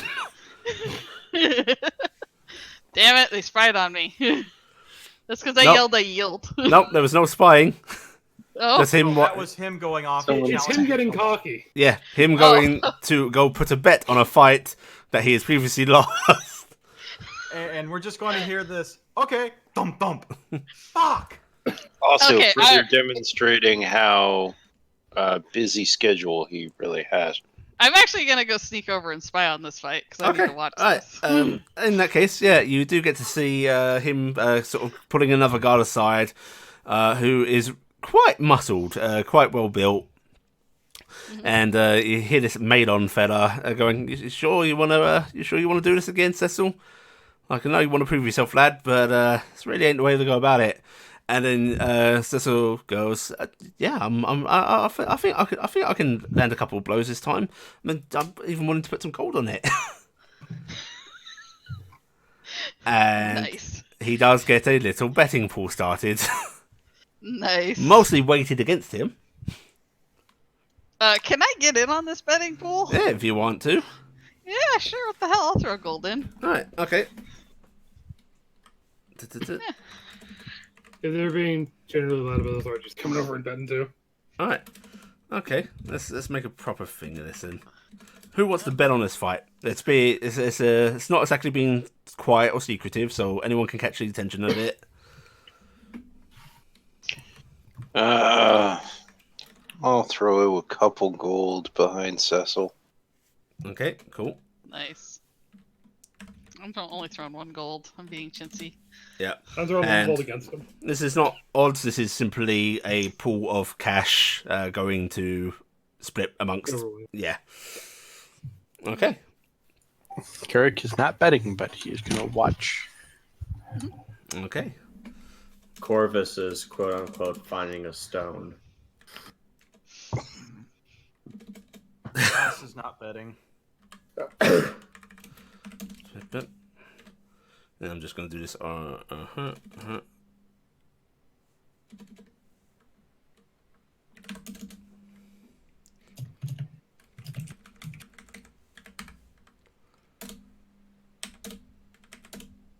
Okay, right. So, you watch this fight start, and at first, Cecil seems to be putting on a little bit of an act, sort of struggling to parry aside blows, just barely getting out of the way of swings, and being deliberately wide. And I can see that this is not right. yeah, you can see this is not right. This is very much like how he was fighting before, honestly, but it's far more pantomimed now. Mhm. And he seems to be just getting this Malon dude to feel very confident, and you can see Malon is not taking it seriously. Until Malon launches a swing at him, which Cecil basically sidesteps, and then just starts to land a like sort of bunch of blows with the flat of his blade in repeated little like short, finessey dashes, swings. I remember how I got hit. Yeah, and you can hear Malon going, "Fuck! Ow! Fuck! Fuck it! Cecil, stop it! Jesus!" He's got the wind knocked Yeah. out of him and everything. And it's to the point where you can see Malon trying to backpedal, and Cecil just casually reaches a boot out to trip him up, and then points the blade down. And there is a so smug smile on his face. And you can see Malon looking up at him with disbelief and a bit of annoyance, pure, actual, truthful annoyance. Yeah, because he not only beat him, but he like went out of his way to just like lord it over him, Yeah. basically. And then there's a very begrudging, yeah, I yield. And Cecil throws his arms up in the air, turning around to look at everybody else. And then you see Maedon getting up and then tackling him down from behind. As should happen. Yeah. And none of the guards seem particularly concerned about this. There's a few cheers and so on. Well, a couple grumbled about their beer money being spent. But yes, there is a little bit of a scuffle. Air quote friendly. There are some actual truthful punches thrown in. But it's quickly broken up, and they don't seem any worse for it. And each of you take 3 gold Oh, cool. as the pot is divided. It's a very small pot, but you get a little bit of extra. I was just saying, I'm not taking it because I bet against him. Oh, well done. Okay, nice. Right, in that case, you lost a little bit of gold. I lost the gold. I told Seth Yeah. I put a gold against him. Yeah. Okay. I cheered, and then I wandered back off. Yeah. And you can hear Green sort of yelling, yeah, come on, break it up, lads, break it up. And soon enough, things go back to normal. Archie will actually jog over to catch up to Gifton when she goes skirting off after tree and go, did you get him to finally pull his elbows in? I mean, from what I could see of him, it's really hard to look way up at somebody like that. Yeah, he's pretty big. How'd you know we were out sparring? I mean, I didn't, but, you cheered when he beat the other guy, and he all of a sudden actually knew what to do. Cassie could have taught him. We saw Cassie teach him before. Yeah, I think that Cassie might kill him. Quite possibly. Violently. Ooh, and actually Gifton stops and checks for her purse. Strange enough, you are a little trickier to pickpocket. You still have your purse. Yeah, but there's that obvious thing Yeah. of shit. To make sure I didn't lose anything. Yep, it's there. Yeah. Archie also shrugged him. Either way, honestly, he needed... Cassie fights by hitting the person as hard as they can with the sword, and he needed someone to teach him where to hit, how to, get out of the way of the hit. Well, I just needed somebody I could dodge against, and I figured he could take turns swinging at me. Anyway, that's all I was doing. Right. Anyone else got any business? If I ended up getting the tree back, Mhm. I'm going to be putting together a handle for my hand. Yeah, for go my ahead. wood axe. Go ahead and give me a roll with advantage. You got time to do that. With advantage. Yep. Okay, yeah, you're able to get a very, very nice handle affixed to it. And are able to start disassembling this tree by the Vada as well. You're gonna have a lot of lumber to take back. Yeah, I'm taking that tree. I'm taking that tree apart and balancing it on the Bardo. Carrick, what are you lying about? Bad GM. What? You're on fire, bro. Can't see the look I'm giving you right now. I can. Any particular reason for that, or just a misclick? No. You said, does anyone else want to do anything? Oh, you just want to play It's- you want to play your I was- music? I was in the middle of eating something, so I just Okay. clicked it. Just Right. basically just playing music. Yes, and Carrick provides music and merriment throughout the the few days. I am the what's the word? I am the morale boost. Over those few days as well, occasionally you are sent out as a party to essentially scout out the woods. And you make a few trips out, going different directions, a little bit further in each time. And yeah, the woods seem absolutely clear now. Just signs of animals, nothing else particularly monstrous like the owlbears or the trolls. And you feel pretty confident that they at least have a safe vicinity to work in. Reporting this back to Green, he, I imagine, probably fouled you. Your party's able to scout out the woods, confirm that it's all clear. And I imagine it'd probably be you reporting to Green. Yeah. Um, I'll make sure to do so. Yeah, and basically he'll look at you and go, well, I'm pretty sure me and my guys can take it from there then. I was told before we left that you lot would be doing some hunting of your own or something. We have some things we need to take care of, yes. Well, I feel confident letting you go for now. If you need us just to make a big stink, I'm sure. Yeah, well, and he actually hands the radio back to it because short range anyway. If we need to, I'll send a rider out. Do you know what direction you're going to be going off in?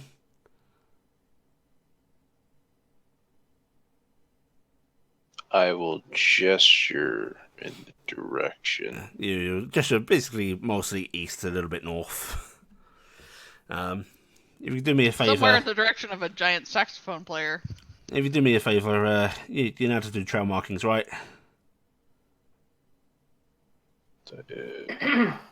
Yes. Just leave the occasional marker along your way, just in case we need to find you. I'll try to do so. Right. Well, in that case, you're free to go and do what you need to. Me and my guard should be able to handle it from here. You've got some good men and an interesting convoy. It's something. They get the job done. Keep an eye out for the old man. Albie. Yeah, we're keeping a close eye on him. We don't want a repeat of, well, I'd like to bring everybody back safe. So, thank you for everything, Mr. Forgemmer. Nods, offers his hand to shake. Yeah, he will shake it very firmly. We should have some extra provisions if you need to stock up as well. That would be appreciated. Hunting's been pretty good, and yeah, basically hollers at another guard to essentially help you restock, and goes back to his own duties.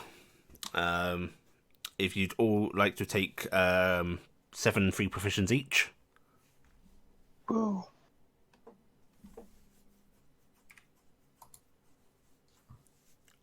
We don't have to role play it, but Corvus would go back to Narin. More lessons. Yeah. I'll say yeah. Well, it's not exactly. He's not a great teacher. You do start to pick up little bits and pieces.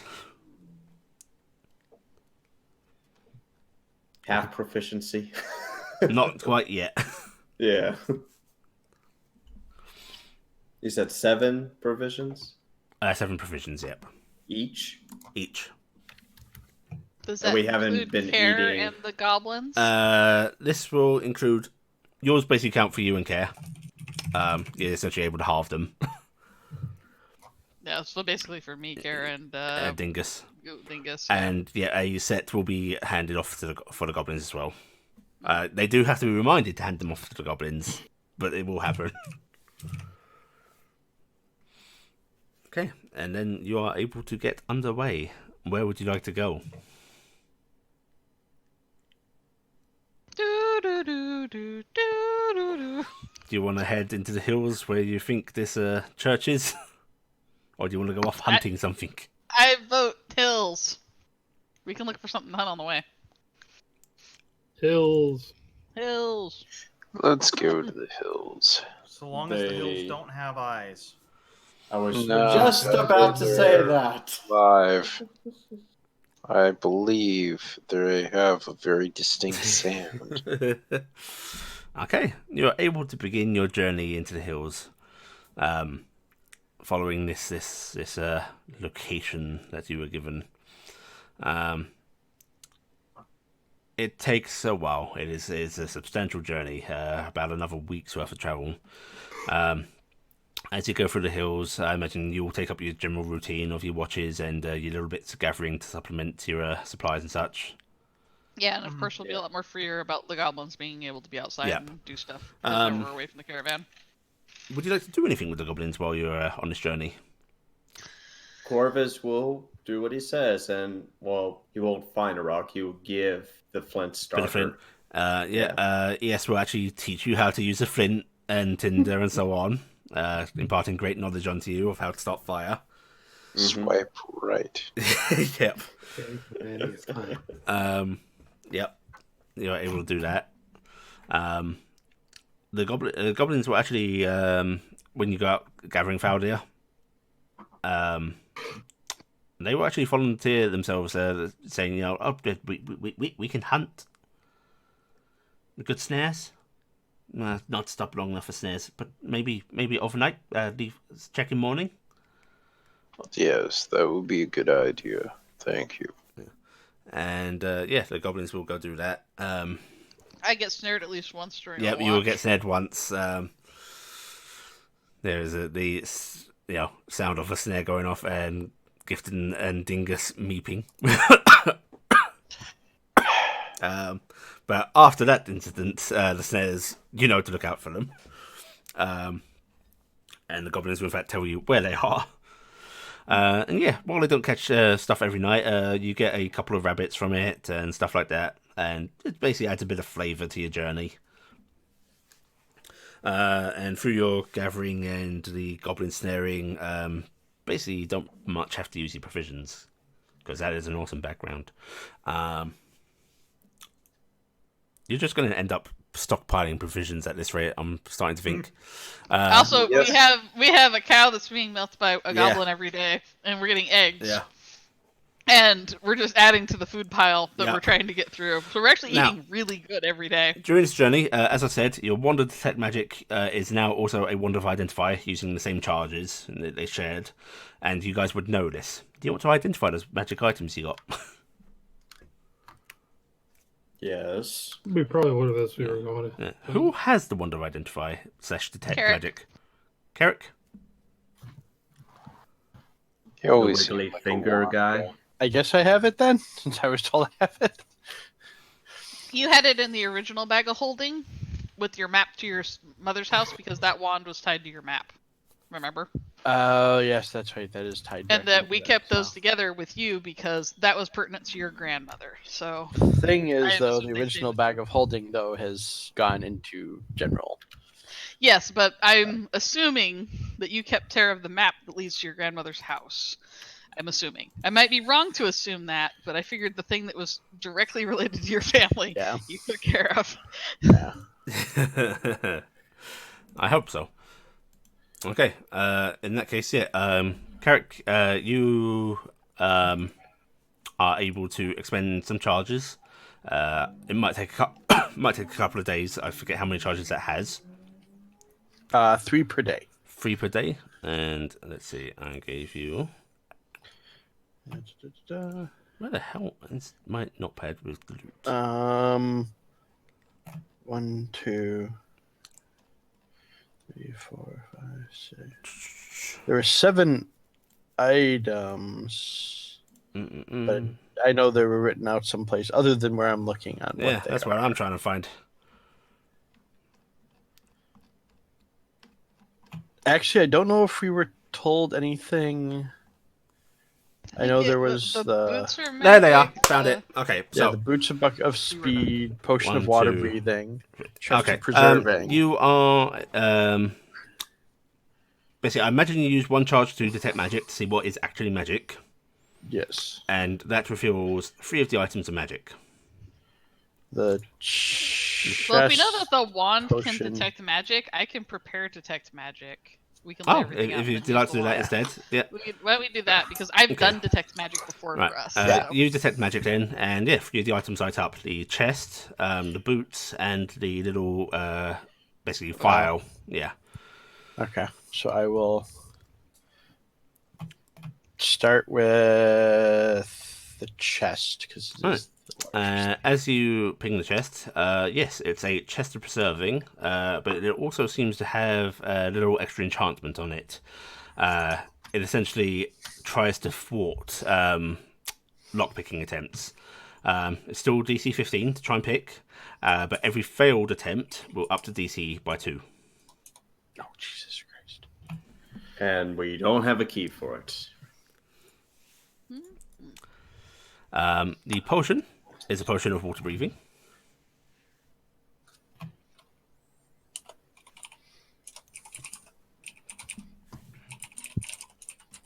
Yeah. And the boots are the ones I pasted previously. I will repaste them. Dwarven seafaring boots. Yep. I return. Because there was a Unfortunate- dwarven pirate at one point. Unfortunately, while you gain 10 feet of extra movement, you seem to hobble and limp similar to... Peg leg. Somebody with a peg leg. No, actually, what it Yes. is you have to pull these 2 artificial peg legs over your feet, and it pinches your toes really terribly. But you can You're a move faster ballerina. because your toes are pinched, so you hobble along at a much faster pace, but you have really bad traction on slippery things. I also have to say yar to activate Yeah. them. Yeah. Once I do everything, I'm gonna start going over the list of what everything is. Okay. For those 3. Then I'm gonna hold up the flintlock and go, does anyone know how to use one of these? I've seen it used. I know the basic concept. A look in the end. Goes off. Magically and somehow is loaded and fires itself. Yeah. It's a cursed item. Anytime someone looks into it, it fires. Yes. No, it's only going to fire at an important moment. Unluckily, Some Russian guy had it. or perhaps luckily, knowing the group, there is no powder or even shot. A bullet. Yeah. Okay. It's not the Jack Sparrow one-shot pistol. Maybe Capet will want it. We could always sell it when we get back to town. I am going to put these in our general supplies. Okay. Whoever wants them. I could use the boots if you don't mind. I'm going to They hand. might look really good on me. Also, Carrick, you can tell from your little magical feedback from boots that they are bound racially. They're attuned to dwarven spirit. Oh, in that case, even before I put them away, I'm just gonna kind of hand those to Thaldir and go, Just throw them at his face. no, because that would be horrible and mean. You should really All replace those those really old boots that you have. I can fix those up for you. Think you're the only one who can use these, Thaldir. They're especially made for dwarfs, it seems. Since we're doing this, can I do some checks on the poisonous leaves and nefarious herbs I collected back with Ward? Okay. That was a herbalism identify or poison identify? I would have to do poison identify. Poison identify. Roll a constitution check. You're identifying by taste. Yes. Tasty. Ah, it's a paralytic, you say. So that would be with intelligence then. Eat. Okay. Make sure I'm Luck. normal. Don't roll bad. 2 checks for poison leaves and nefarious? Yep. Okay. Poison leaves first. Oh. Ooh. I am horrible today. Evidently you tasted them. Yeah. Okay. So the the poison leaves. In trying to examine them, unfortunately, you ruin the batch. Oh, fair. Basically, you start pulling them apart. You start trying to dilute stuff. Just try to see what it's doing, and you get little from it. The other stuff, that, however, not only do I sort of identify its use and such, you are able to make, with another check, something from it. You know that you can essentially make a potion of poison, at least 2 bottles worth. Okay. And another intelligence poison? Yep. Okay. Inspiration. Yeah, not a good idea. Don't roll bad. Yeah. Don't roll bad twice. Okay. Oh, good thing you inspiration.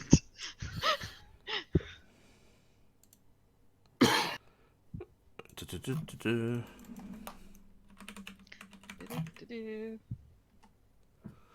Let's see. Yeah. I'll say that's enough to. You don't manage to get 2 bottles from it, unfortunately, but you do manage to distill 1. Okay. Yeah, so take a potion of poison, which be very careful with this. You essentially Don't create mark it as something. health potion. You make something that looks, smells, and tastes like a potion of healing. Oh god. Oh, great! It's red. Mhm. Yes. Okay. Thank you. Don't keep that on your person, please.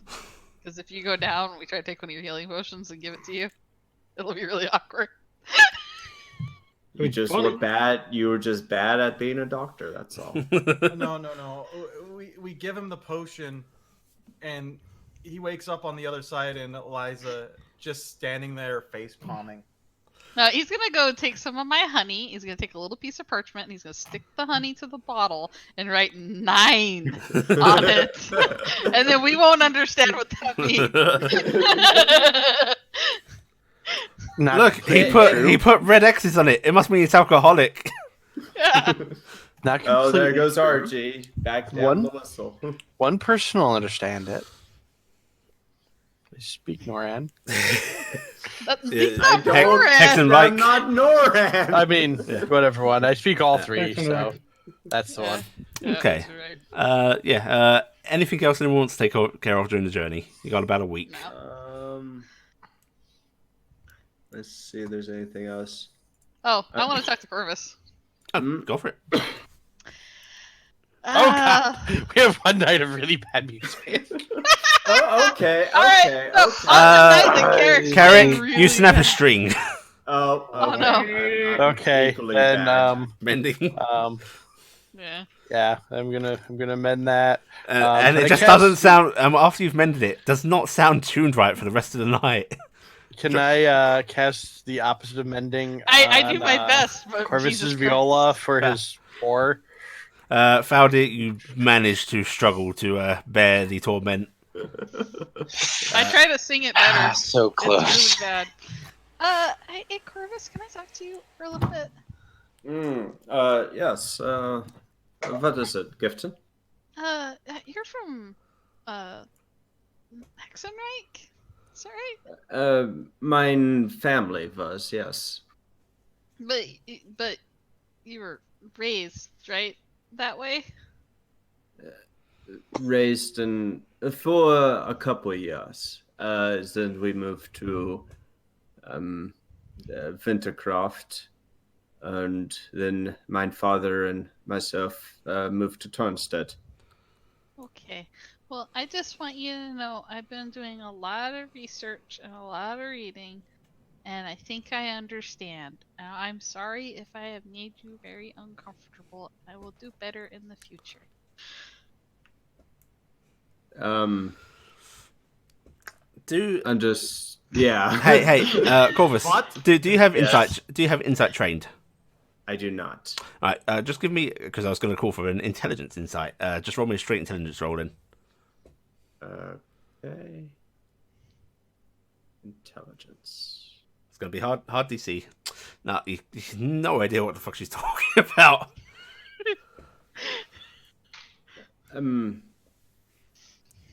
Care to elaborate on that?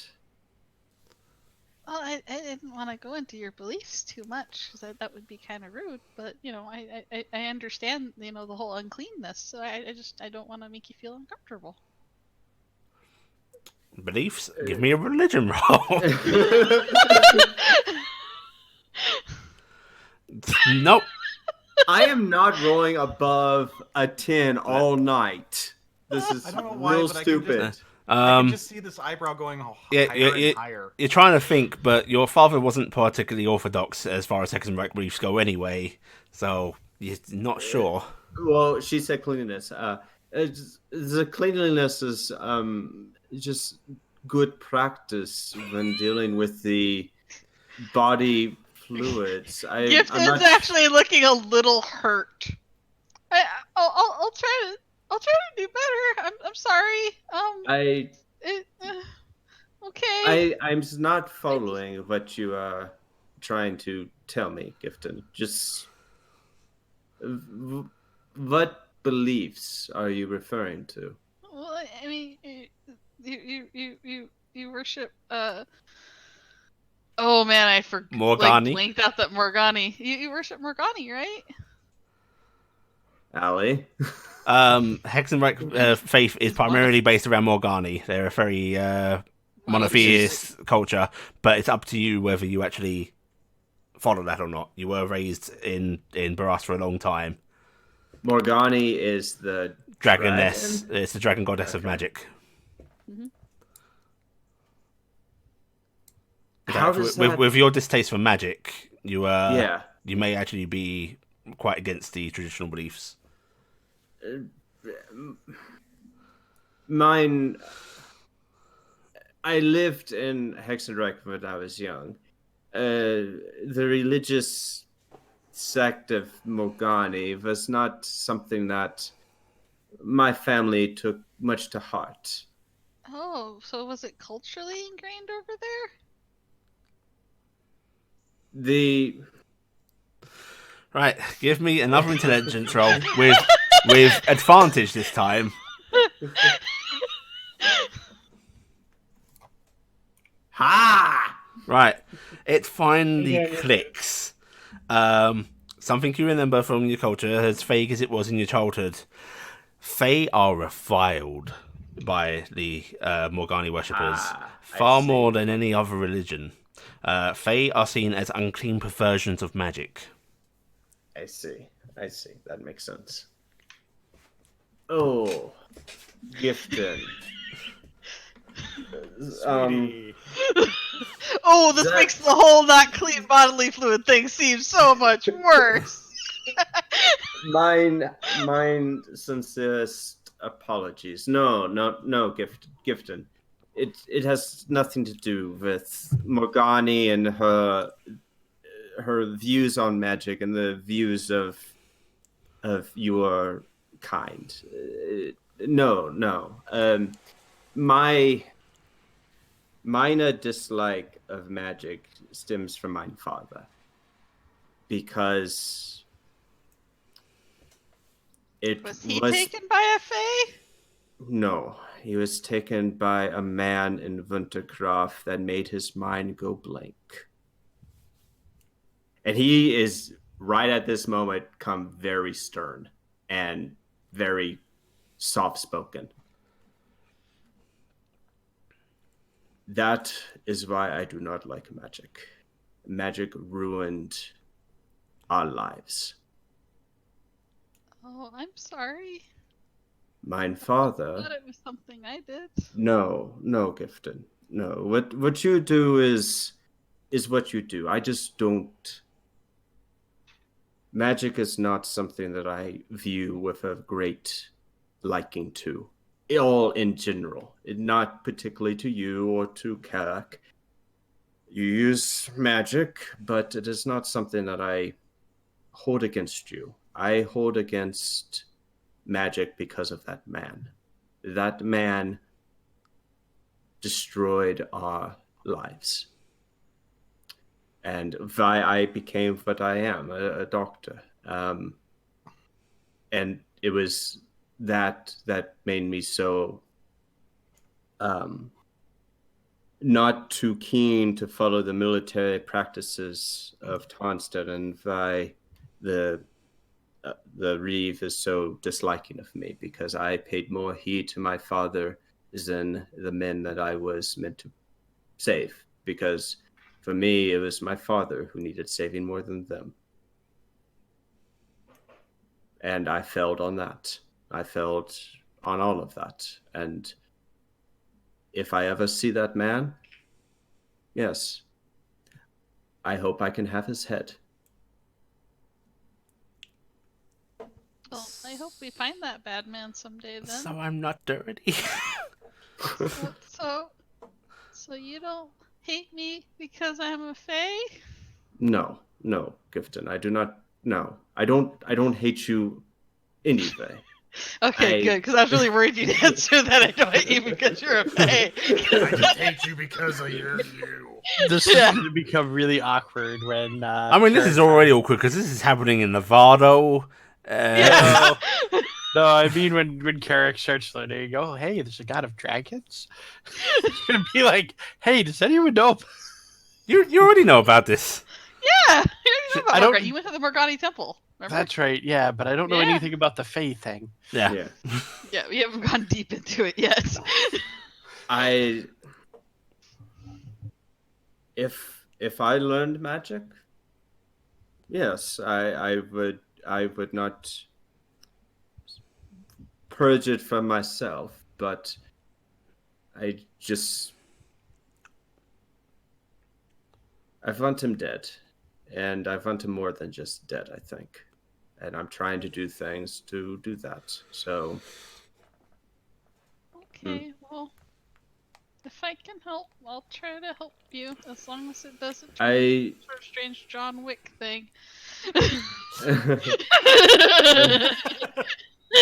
I do not. There's been talk about going to Wintercroft, and I haven't said anything about that. But if we do, I may be gone for a while. I've already been to Wintercroft. No, we You haven't. went to Wintercroft. Yes, I have. You have. No, you yeah. went. That's what I said. I literally, this is happening in Vortex. There's lots of people. No, I'm just Yeah. saying we haven't as a group. You have specifically. I know. If we. I know. I'm trying piped up. Carrick literally Yeah. pipes up. I have. All right. Well, I just wanted to try and be an understanding and good friend because you are a valuable member of the team, and I felt bad that I was making you uncomfortable.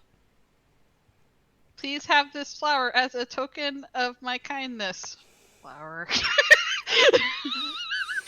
I like the fact that it's to the point where she's just like, this is boring to say now. Amway salespeople. Yeah, but she'll have that conversation with Corvus. And take to heart his anger towards magic is a all-encompassing magic and not just Gifton, because she thought it was just her. No, it is all-encompassing magic. He despises it. Yeah, she only noticed it for her, so Yeah. so she was like, Regret. shit. Carrick randomly mends something. Right. So we've Next had that to heart to Corvus. heart. Anybody else? Here, Um, Gifton, drink this potion. Oh, healing potion. Cass is going to try and break the wood down a little bit further. Oh, you bringing all that wood with you? Would they take it back for me and hold on to it? Yeah. Okay, I'll let them take it and Yeah. hold on We're to it for going me. back there. Yeah. Also, you struggled to get most of that onto the Vardo. You guys need a second wagon. I made an int check Mhm. to retune my lyre sometime during that. Okay, yeah, you're able to get this back into working order. It takes a frustrating amount of time. It just doesn't feel right, but you get it in the end. Actually, since I don't have that to work on, Gifton, Yeah? do you by chance happen to have any yarn? No. Oh, I okay. used up all my cloth on the Okay, goblins. In which the players decide to turn around because they're running out of crafting supplies and having withdrawals. I told you guys I needed sheep. No one believed me. I didn't know you were buying sheep. I'll be honest, the sheep would probably already be dead and eaten by this point. Our group. Okay, so Someone would have been like, your journey continues, and soon enough, you find yourselves travelling alongside a river. I would actually like, from your elected survival person, who can have advantage with a helper, I'd like 3 survival checks. Dan, you're muted. So turn to Thaldir. So, who wants to help me? I will. Okay, Cass will act as essentially a more ground-based outrider for you. It is getting rather treey here, so Gifton, it's a bit tricky to actually fly up high and give spottage. So yep, Castle will run ahead and relay information to your Faldir to help you navigate. So go ahead and give me 3 rolls. Just standard rolls. It's just Faldir doing it with advantage because you're helping him. Ah. All right. Okay. So as you're traveling about, you feel like you're keeping on track direction-wise, and you do actually start to see signs of old civilization, essentially. Whether it's just a fake square in the dirt where a foundation used to be. You see the remains of what looks like to be a door, just in just leaves and mulch. Some carvings on trees now way up high as the trees have grown. And it looks like a town that used to, a very small town / village that used to exist here long ago. And then off in the distance, up a hill, you actually see something. It looks like to be an old building still standing, unlike everything else around it. It's a little hard to make out as it's starting to get dark at this point, and there's a little bit of fog rolling in, but you think you see the church. Ignore me. I am Okay. singing a happy song with my best friend RG in the wagon. So I have no idea. I'm going to bang on the Vardo. Yep, doing good. That. It seems we're nearing our destination.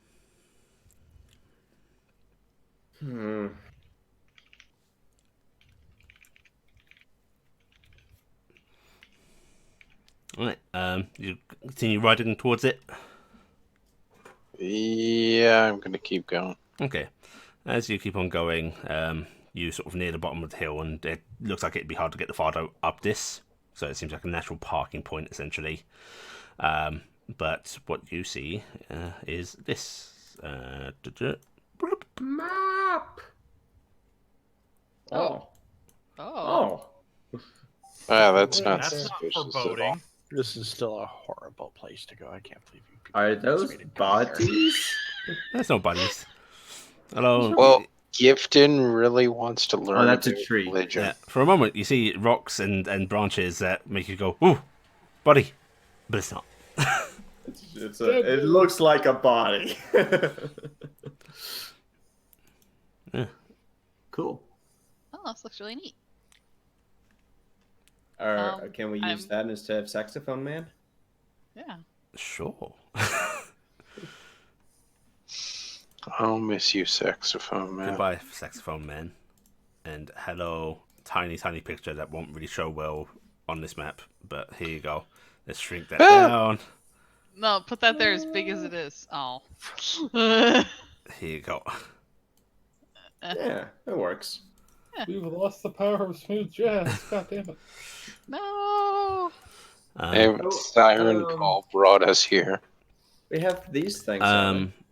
We should set up camp. Of note, the Klopp seems just fine, but the rest of the horses are acting a little agitated here. Are there zombies?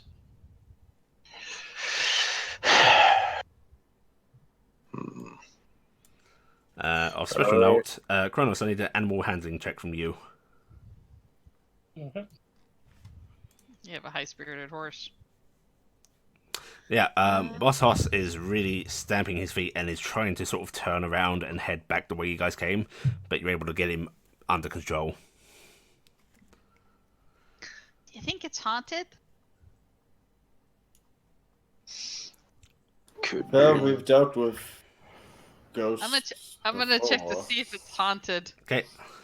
I mean, it's home to a thing that had a worshiper murder 2 people in front of us, so probably not a good thing there. Okay. Let's see, 60 feet. Doesn't go through walls or anything. I'm just looking around for ghosts Okay. and shit. You don't detect a presence that you can directly go, hey, there's something right there, but the entire area does feel wrong. Yeah, this place does feel pretty bad. Do you think, though, that, I mean, if this is where that thing was, Carrick, like, that's the best way to find out more about what they're up to, right? Because I mean, we don't want more towns to have what happened to Dulwood and Then- Except for we were told that they worship someone else. In the We don't distance, actually have a connection between you hear a braying, other than what they were Braying? doing. There's a braying horse and whinnying, up the hill. very loud, sort of coming from essentially the other side of the hill. Ooh. Cass is gonna Someone go up else and is take a here. look. Yeah. I can go first. He's Make going to sure start going up the wagon's hill. Secure first. We should make sure the wagon's secure first, guys. Goblins, Yes. we're gonna go up the thing. Care, we're gonna do the thing. Do the We same thing with the stone. we guard wagon. Okay, guard wagon, okay. They nod, and you can see you sort of readying their bows nervously. Clop, be safe. I think Fowler's on clock. Yeah, I think Fowler's still on Klopp, and Yeah. Klopp is doesn't seem disturbed by any of this, and is Oh, more than okay. happy to go up the hill. I'm going to get off Oshaler and Yeah. make sure he's secured to Corvus will the. get off of Ross. Yeah, And I'm gonna boss off. right. You get them secured in place, and you start heading up. Okay. Is this night, morning, dusk? It's getting dark. Yeah, it's dark. It's getting about night. Corvus will put another pint of oil in the lantern. Okay. And is this your magic lantern or standard lantern? Magic lantern. Okay. He doesn't know it's, well, I guess he would. He bought it. Yes, you would I know. was just saying, you're not going to randomly buy. Hey, let's pay way too much Wow, for this let's pay a random couple lantern. hundred gold for this fancy lantern. It Okay. was really intricately carved. So you start heading up this hill, and Sam, I'm going to give you this for cinematic reasons. Your little detection step. As you move up the hill, suddenly you sort of get a ping at the edge of your range, and Yeah. you can feel it fiendish. Uh-oh, something bad. What bad? Negative angel. And then something accompanying that ping, undead. Dead things too. So, negative angel and dead things. Well, this is starting to seem like a worse idea. Why is Carrick always so right? Why was it we were heading here? Because Yes, you all wanted I to. questioned that as well. Honestly, I've forgotten why we're heading to this place. Let's be fair, it was mostly Rick Beale wanted us to go here for reasons. Oh. No, And- Rick I Beale don't said to go here if we wanted something. I don't even remember being told about coming here, so I don't know why my character I think we is lost taking the us here. objective with saxophone band. We I mean, wanted to that see was a really saxophone alluring man. saxophone objective on the map for a while. Alright. Like, we want to go there. Smooth jazz. If you'd all like to put yourselves down in the bottom left corner inside that box, I'm not sure I'd like to, but I will do this for you. I demand it. Uh-oh. Corvus? I guess we're healed. Yeah, we're healed up. We've had time to. Oh yeah, I should fix I that. just restocked all my abilities except You for. gotta get your club out. mine. Whoa, Allie. Hey, is there a thing about for turning the spells on? Because I know when Sam casts spells, it eats spell slots automatically. Mine doesn't. Or do I just have to cast off the spell list? I have to just Spell get list. off the spell list, I think. Yeah. Okay. I've been casting it out of attacks. That's why. Okay. Oh, the box is not full. Okay, that's why. Hey, look, Clop. Klopp. I love Clop. When Okay. he's not, when I'm not gifting, I like Clop. Alright, and what we're gonna do is we're gonna bring this up ahead of time. When Clop isn't murder. Not gonna use Is him. Jarvis still riding his horse? Wow. You're riding what? There's no horse. I thought you put Morphe up. Oh, that's your lantern. Okay, never mind. Yeah, Sorry. that's Yes. my lantern. All right, yeah. I'm just going to use the eye as the lantern of Yeah. revealing. Okay. Give me the range for that quick. I think it's 40 by 20? Let me double check. It's 20 bright, 20 dim after Okay. that. No, because that's a normal torch. It's. I don't know. Here, Lantern I of got it. Revealing, 30 foot, then 30. That's right. 30 foot and Yeah. 30. Okay. And invisible creatures. Yep. Right.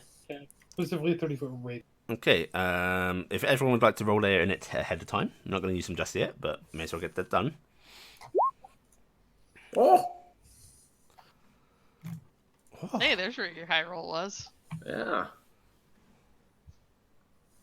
We're all kind of, Carrick's a little lagging. That's because Carrick knows this is a And horrible plan. Faldir, Klopp will just be going on your turn for convenience. Carrick's been going on. Okay. This is a bad plan to go here since we started going here. Yeah. And got the original thing because literally it's a familiar of a man who murdered 2 people and still had his power. Yeah, bring it down the average. You're those people, aren't you? Okay. High five, Carrick. You destroy the curve. As I'm you, pretty sure that you 3 destroyed the curve and the 2 of us actually are the curve. So as you start to begin heading up the hill, you can hear distant hoofbeats, seemingly approaching you from the opposite direction. Wow, you got that map almost exactly right. What? That's cool. The map and the image. Oh, it's because it's I the same built. thing. It's the same actually thing. the same map. I built Ali this wrote entire the thing in book, Flowscape. Oh, you did the Flowscape thing. Yeah. Okay. Yeah. Slow. It's cool as hell. Yeah, that's awesome. And I like that they changed the zoom system Yeah, that's nice. randomly. Yeah. and you see a sort of reddish glow starting to crest over the hill as well as you hear these hoofbeats approaching. Over on this side. No, actually more over here. Oh, a night. Oh, okay. Which way is over here? Is it right or for Northeast. Going this way. Okay. There's only supposed to be one Yeah, of those. just zoom and, out to like yeah, 30. Mhm. and you see a strange black fiery horse starting to crest over the edge. And Pure chord. it stands there looking down at all of you. Oh, hello. And then you see something starting to flicker on top of the horse itself as a spectral rider. I'm just going to put him off to the side for convenience. I don't know why, but I could almost imagine Cass seeing this and going, looking over at Klopp, looking at it, looking back at Klopp and going, ours is scarier. Gifton's going, all horses are evil. And, Now this is really going to cement this. I'm Oh, gonna no, start Gift is like- rummaging in my backpack for some iron hand axes. okay. I thought you were going to say for an apple. And the horse rider is just sitting there on the horse, looking down at you all. I could imagine Gifton looking back at Klopp and going, is that your true form? I heard he had seen freaking Klopp's true form. It's covered in No. Klopp's blood. So, dear, they're not attacking. They're not making any motions. What do you want to do? Well, did we still want to go to this church or not? Supposedly where Raziel lives. Oh, wanted us to go. Wasn't that what? You can't. It's where Raphael lives. It was. He's just using it as a meeting place. Wow. That's all I was told. He actually didn't say anything about more than technically the mind. It would technically. No, I like this logic. I like it.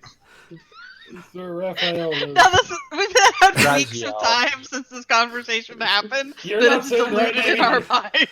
Raziel. Raziel. Yeah, Raziel. Okay, this is the guy. I thought you were saying the guy you told us to go here. No, No. it's Rick Beale. That's Rick Beale. Rick That's the Beale. thing. They're both kind of similar. Let's see. Yep. Yeah. They're just standing there watching you all. That may be who we're supposed to meet. Who knows? I mean, they might know more about what that group was up to. Who here had the primary ejected to go here. Pointing to Gifted. Gifted.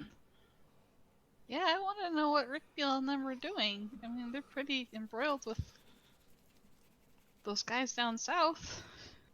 Well, I think some of us have no real knowledge or understanding of this, so I think, thou dear, if you agree, I think you should be the one to hit this up. This is of your interest, was it not? Fair to me. I'll be behind you. So. Far behind. Arjun looks over and it's like, I'll be honest, I've been more or less Come lost. on, two horseback commanders meeting on the field to talk. It's classic. This is about what I expected from you. All right. Well, I'll do it. So, are we still out of minutes right now? Yep. All right. Well, I'm flying over there. I'll head up behind her. Okay. As you all start moving, Plan as it is. right. Stop about midway, if you do, if you please. About here. Yeah. As you all start moving, you see the nightmare starting to trot forward. Not at a particularly great speed, but as if moving to meet you. And once you get to about there, the spectral figure basically holds up its hand in a halting motion to you all. There's a change of way. Hail! Stop. Klopp stops at your command. By your command. I hope the rest of your party does too. Are you going up? Cassie, you staying behind? I will go up with them. Okay. And as you all do you all come to a halt? Yep. The figure lowers its hand, and its mouth sort of opens, not as if it's talking, but you do hear a voice unsynced from the movement of its lips, and it just goes, "Leave this place."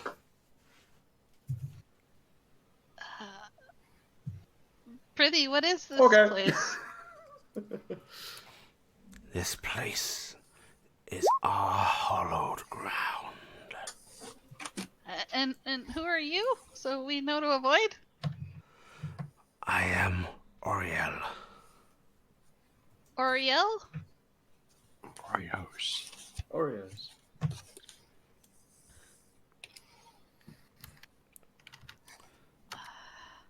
Or I was.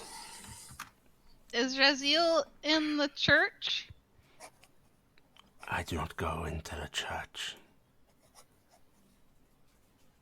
I know not of Raziel.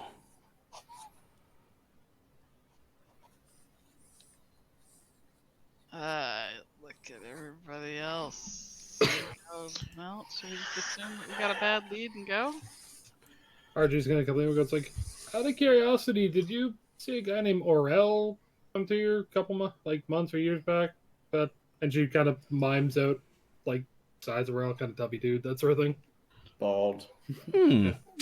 All Give me a just a persuasion check to count that as your apt describing. Well, yeah, that's what I expected. You see the figure's brow furrow. I know Maybe someone else not. can do a better job describing this than I do. Yeah, someone could try. I will. Can you do minor illusion?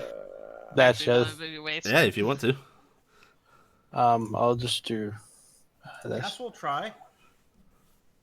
Wow. No. Nice. I'll do this. Derek's got it. Oh, nope, never mind. Never mind.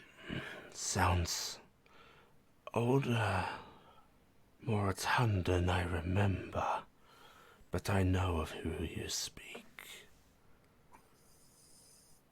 Ask about Brickville. Did he get to go through here with a cherub? There was a little light that drove us back and admitted him entrance. Ah.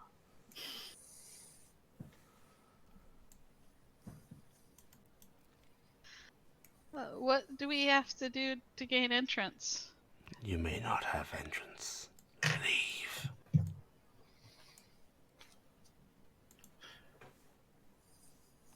Well, like, he tried to kill a lot of people, and we kind of want to know why, because we think they're going to try and do it again. Maybe, possibly. I don't know. These There's no way to get affairs any do not information. concern me.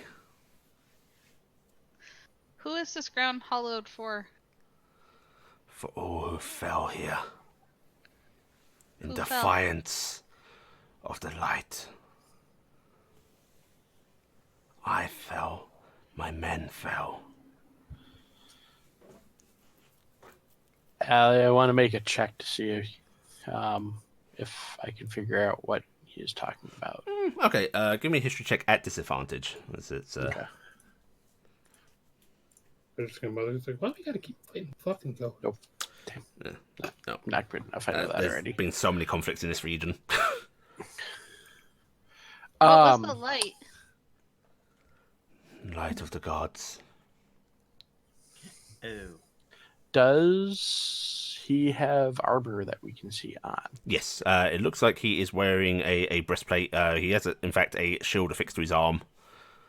Anything we could use to possibly tell, like, what time period that might have been? Yeah, give me another history check, just straight out this time. Anyone can try and do this if they want. Yeah, sure. Thank you, I was thank you, with Cassie. I want someone to roll higher than me. Yeah. Carrick and sense you know Cassie. This looks roughly about 400 or 500 years previous. And because I have a horrible memory, when was the whole thing with the dragons? Was that 200? Yeah, 200 years Okay, ago. so this is earlier than that. I'm guessing we would have at least know enough about Noran. Was Noran a country? Was Noran a kingdom at this point for this armor?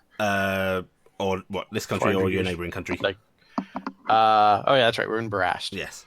Would Barast have been a kingdom 400 years ago? Barast was a much smaller kingdom. This area was not part of it at that point. Okay. Gifton's brow's gonna furrow. What god did you worship in life?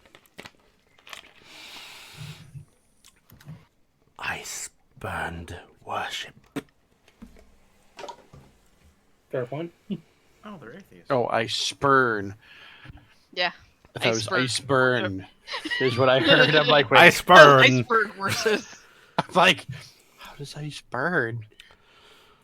The Okay. god. And the Worship- gods smited your village because of that? No, What did It's they? like- Why did they attack? they did not attack. We What happened? attacked. 400 years ago. You attacked. We attacked. We slaughtered the holy and the devout. We bathed the ground in their blood, and we took their entire settlement and brought it to ruin. Why? Because they worshipped the foul. Who did they worship? It does not matter. One of the gods. They are all the same. Demanding everything of us. Giving nothing. Turning aside their gaze when it is most convenient. If you destroyed everything, why does the church stand? The priests held themselves here. They called down fire. We burned and died. And now we cannot approach it and we cannot leave it. Do you wish to rest? I wish this place to burn.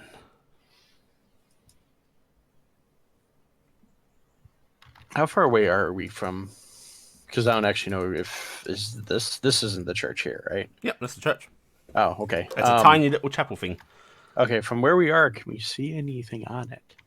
Like symbols or anything that might mark? It's all what very god it faded was with time, dedicated? but anyone can give me a perception check. Oh Maybe. man, I'm If gonna I'm a- do a Wait. horrible thing, and you guys are gonna hate me for it, and I'm really sorry. What about this. kind of perception check are we doing? Just Sight-based. look- Yeah. Okay.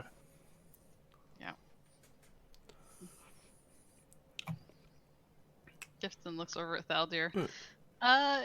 You mind if I ask for permission for something? For what? Before you do that, Cassie, Carrick, and Valdir, Yes, the symbolism looks pretty goddamn outdated. Like the shape has changed over time, but you do recognize it as a symbol of Miris. Hmm. That's a Miris temple.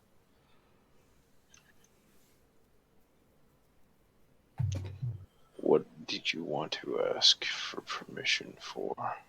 I was gonna yell really, really, really, really, really loud, and she like puts her hands out like the thing that she does, and basically see if Raziel minds if we burn his church down. Doesn't seem to be Raziel's church. No, it's a church of Miris. Miris. Oh, that doesn't make sense. I thought Raziel was supposed to be like Talon. We never We established don't that. know what the tie was. Rick Beale never mentioned other than that name. Oh, He didn't well, we could mention yell a to see if god. we can get permission really quick, and then light the building on fire to make that guy happy so he can rest. Hey, Ali. Mhm. Do we still have the crown? I assume so. Depends whose inventory it's in. Out of character, because I don't remember the crown. Where did we get a crown? Got a crown It was from one of the ghosts the in Wraith. the inn. Yeah. Oh, okay. I certainly wouldn't have We kept that, switched so I don't know. from Hammond. We switched to Hammond's, and Hammond doesn't Everything have the everything crown. still stands though that you guys Okay. got. Okay. We never identified this though, so. Okay. I don't think actually it went in the party loot. I think that's something you got because I don't remember. Yeah, us I getting- kept that on Yeah, myself. so that's your own thing that we don't have. That's why it's not in party loot. Yep. I don't remember. I just reading wanted to that. make sure because when we switched to Hammond's, he didn't have it in, so I wanted to check. Is this discussion about burning the church hushed or? Oh, I'm talking with Aldir about it. If he wants to listen in, I'm not trying to hide it too hard. Okay. I'm offering in to that- burn the church down and make that In guy that happy. case, you see the ghost's sort of stance become a little more relaxed. Like the shield arm is lowered a little bit. I mean, it's not doing anything for anybody anyway, right? So, I mean, if we burn the church down, that guy's happy. Maybe his spirit gets to rest. I don't know. And, I mean, if nobody's doing anything with it anyway, right? Gifted, if I may. It's just a building, yeah? Yes, it is just a building. I just don't want to If- burn it with somebody in there, but, Let us see if we can enter the church, investigate the reasons why all of that happened down in Dulwood, and then once we have done, we will burn it down. Well, I'm just saying we could yell and see if Raziel's actually even here, right? Because if he's not here, we just burn the church down and we leave. If Well, you what's the would point? bring flame to this cursed chapel, I would permit you entrance. Let us enter it so I'll we light know it up. what we are doing. If we're you- just coming here to burn the church, then what's the point of coming out here? If you cross Want to- me, if you try to leave without putting torch to wood, me and my men will see that you never leave this place. See, the way I see it is if we're going to try to go in there without their permission, they're going to attack us. So we might as well go in there and say we're going to torch the wood because that building's not going to be good to anybody anyway. And if you told you can't, well, you had to fight anyway. Yeah, we're going to fight anyway. So, I mean, it's just, it might as well. I mean, Let us- does anybody else have a problem with torching a church for Miris? All I want to mean, know is the what's god inside it. Let's see what it has All right, first, and one then burn second. it. Dear He- Miris, hi. Sorry, probably gonna burn your church. This is Gifton. Okay, bye. You got the clapping. No, I clap. Do I have your word? I'm looking at the Thaldir because he's our boss. Thaldir, are you okay with this? Yes. Yeah, we'll burn the church. There's a slow nod of his head, and then you can see him sort of pulling on the reins, and the nightmare is being sort of turned away from you guys. And you may enter. And as the nightmare starts to trot off, you see its entire form sort of shimmer as it shifts into another plane. Oh my god. Nightmares are It awesome. flies away. Nightmares are really effing cool. They can turn Nightmares into are planes? deadly. Yes. Okay. Hey. Oh no! Oh On the no! bright side. Oh, shit. Now we're shifting to another plane. Hold on to your butt. Is it 737 or 747? It wasn't a max. 52. It's a small plane. Right. Okay. So you'll head up to the church unmolested. I Klopp, should hope. unfortunately, will not fit through the door. I was just say, I mean, we barely Can fit through the I door. make This is- the door large enough to fit Yes. Klopp? I mean, we're gonna burn the church down By anyway. What do Well, we wait. care? Here's the better Fat. thing. If that door is made that big, will the church still stay standing? No. All right, I will dismount from Klopp at like the entrance. Okay. Is Klopp going to be on guard duty? Yep, clap. You're on guard duty. I'm Okay. gonna take my floaty light with me because I think Corvus has his. So I'll leave my floaty light over here. Right. Who is Anchor. going to open the door? I'm gonna stare at the door because And he asks ominously. Open door Cass because will open the door. Cass. Which side's the door on? The side everyone's covering at. Damn it! I'm on the Okay. wrong side. Shit! Let me in! Let me in! Not the door, Gifton. That's a wall. Oh, it Yes. just looked This like doesn't a come big- across too well, but this is actually a cellar door back here. Okay. See this? I just saw this big open. I was like, wow, it's a nice big opening. Klopp could fit through. Okay. So Cass and Faldo are arguing over who's opening the door. Cass is just opening the door. Okay. When you touch the door, Cass, it feels incredibly cold. Like the night air is very chill here, but this even more so. Which is, you didn't know wood could feel this cold. It's like frozen metal. Klopp keeps Yeah. following you. I think she loves you, or he loves you. no, it's because the map didn't refix itself, so I was actually placing myself incorrectly Oh. and had not realized I was placing myself incorrectly. But you So are I- able to push the door open. Cass is going to breathe out and just shove. Okay. You push the door open. It opens up with that ominous sort of creaking noise of old wood. Yeah. Hi, we're here to burn your church. Um, No, You really Yes. need to get off of the burning thing until we decide it is good Burning's enough. all I know. Corvus, your lantern sort of casts a light into the interior. You Yeah. see old pews in rather pristine condition inside. While the church isn't lit by anything other than your light, everything seems to be pretty solid. There's no mildew, there's no decay. Just cause. Okay, define sense. Unlike everything around, this feels holy. Oh, this is extremely sacred in here. And you want to burn it. Well, to be fair, they want to burn it, and that will make them happy, so maybe they can rest. And I don't like to have the undead running around. It feels wrong. it Well. is. I have a funny feeling burning this place will not release them. Burn this place. It may also do something more. Yeah, we might piss off God. Well, maybe we'll get some answers, or maybe we'll stand in an empty church for a little while. I don't know. So you all start Let's going in. walk into Corvus the church. is walking in with the lantern held high above his head. Anyone not going in? I'm going in. Klopp. I'm going in. Good. Cass? I'm going in. Okay. Alright, so you all walk into the church. And then suddenly the door slams behind you all. I'm surprised. And as you whirl to follow this noise, you know how as you turn your head, your brain forces your eyes to black for a second? all of your companions are gone. Each one of you finds yourself alone in the church.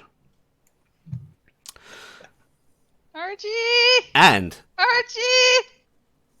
each of you hears a voice saying, well, about time you all showed up. Dara just got her fists up. And we are now going to handle this on an individual basis. Oh no! Whisper rooms. No. Whisper rooms. First up, I am going to just kidnap Corvus to the whisper room.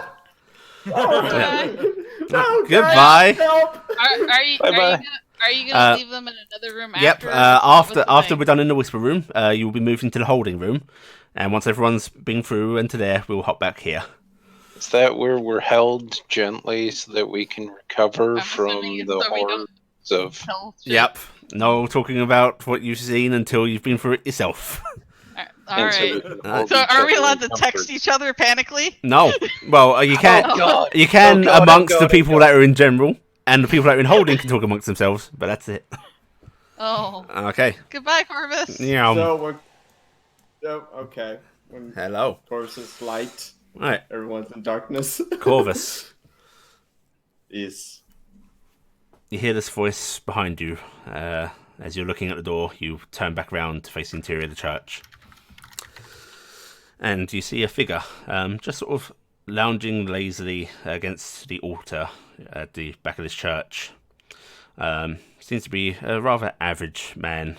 He's got black hair that's pretty well kept, if shortly cropped. His outfit, it looks rather fine, like a noble's finery. And there are some markings on his shirt, which you can do a intelligence roll to try and recognise Okay. because of your background. Intelligence roll. Very nice. Okay, so you have seen this a couple of times before.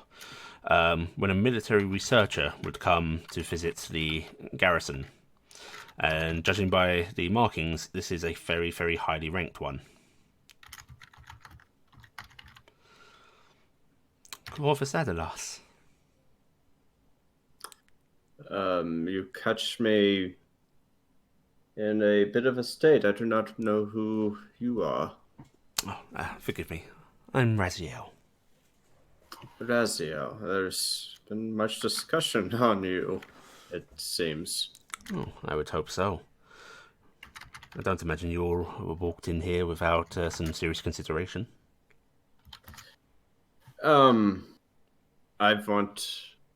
Well, consideration seems to be more on one of our party members. I want to know more just information here. Why? And that is why I am here, to give you what you need for a price. For a price. Mm-hmm. Nothing in life is free. Even the deepest, darkest secrets, they cost something, but they're all available. Now, what can I offer you?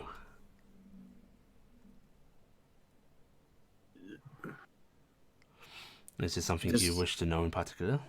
Or perhaps I can suggest some things. I mean, do you want to know something about the ongoing happenings in the world, or something closer to you? Well, the original idea was just to figure out what that Orland individual was up to. But if you are offering more than that, there may be some other things that I wish to know. Certainly. The Orland person, the priest, the Father Ravel, I imagine you're speaking of? Yes, I do not care for what he had going. You said you know things, you suggest things. Yes.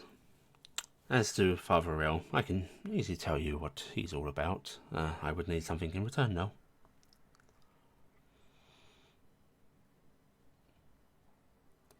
I would like you, and yours, if they so agree. Corvus is not wanting to know anything about Aurel. He doesn't care. Okay. Oh, Right. I maybe misunderstood that. He offered something that we're doing with Aurel or something more personal. There's no or. You can have both if you so wish. Oh, okay. Okay. Well, Do you not know what you want? I mean, okay. I know what I want. Well, what I is want it? a certain man dead, but I don't think that is very productive in this situation. It seems that this is could be more than just a hollow desire from Easily my done, no? past. I could snap my fingers and he'd be dead on the floor, or I could bring him to you if you want to put your own hands around his neck.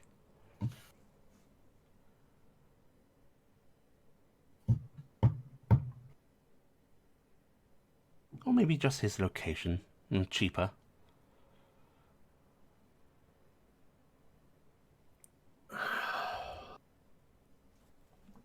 This is a lot of options. Or perhaps you'd like to know why your father was targeted so. Or perhaps No. why he had to leave his homeland.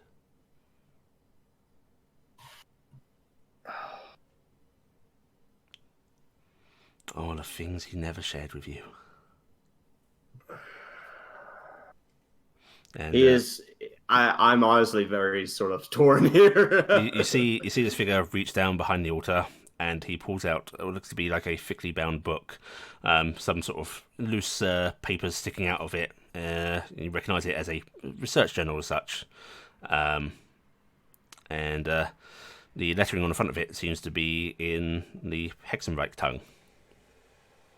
And he just starts casually reading through it. Your father What was a is that? genius, you know. Is that his? It was his. The How work. do you have that? There is no library that's out of my reach.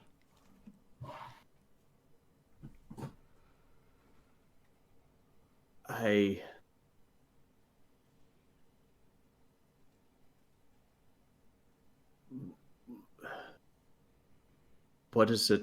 What does it say? What is that? Well, he closes the book and just sets it down beside him with his hand sort of on top of the cover. If you want it, and you want to find out yourself, perhaps we can arrange something.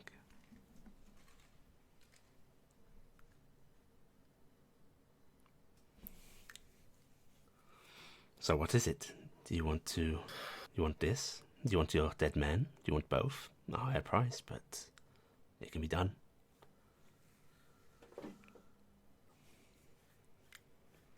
I want to kill that man. Yes.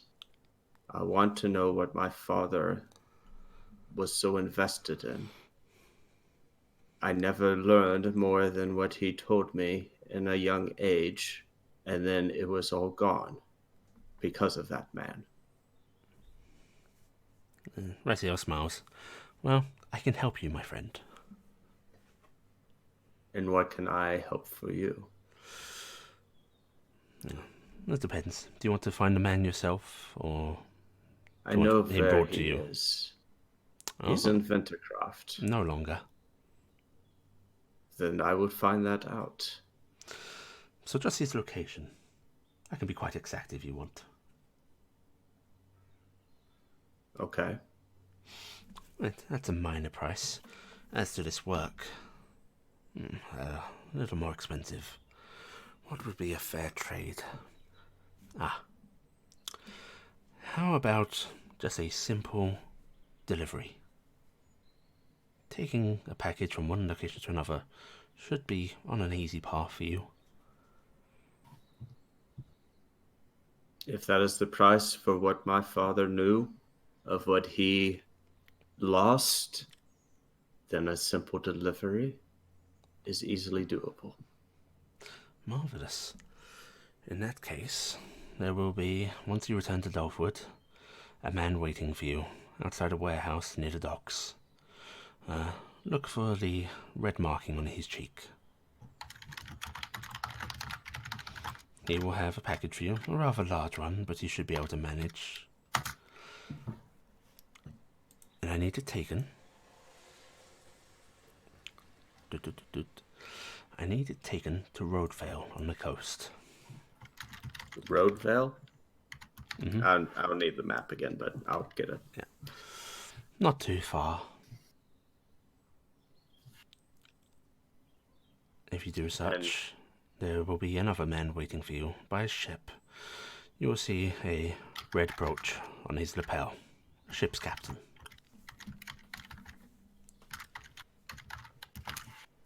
Does he have a name? None that you need to know. That is his to volunteer, unless you wish to pay more. If what I'm getting is that book and the location of the man, then that's all I ask. Now, I should make sure you understand the cost if you fail to fulfill your part of the bargain. That is the cost.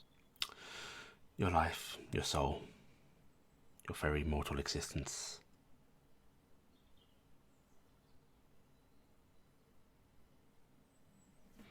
But it is a simple task. Only willful disobedience should cause it to fail. Agreed. You accept this bargain then? I have nothing. So, sure. He stands up and he carries the journal with him, and he comes over with his hand held out.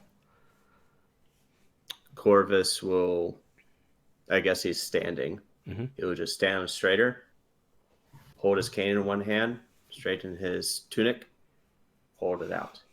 Okay, and he clasps your hand and shakes it, and you feel a mild burning on your palm. Then the deal is struck. The man you seek is in the Hexenreich capital. For God's sake. In their prime military academy. He has an office there on the 3rd floor. 4th door along. 3rd floor. 4th door? 4th door along. Okay, Hexenreich capital. What building? The military academy. Military academy. Do enjoy your father's work, he says, holding out the book. He will reach for the book with his caned hand. Okay, and it is handed off to you. Okay. And as it's handed off, you look down at the book, and you look back up, and he's gone. And now I'm going to move you to the holding room. Okay.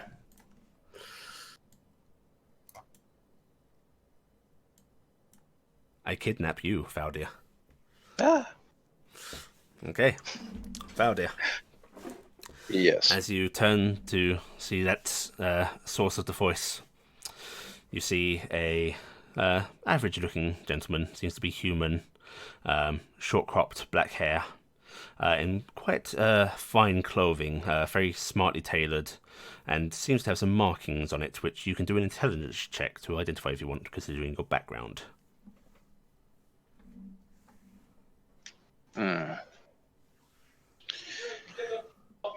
One second. Sorry, could you repeat that? Intelligence check. Okay.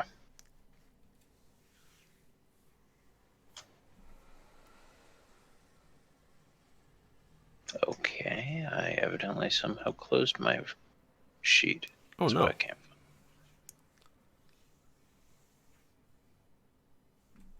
Oh, right. Yes, I reloaded. That'd be fine.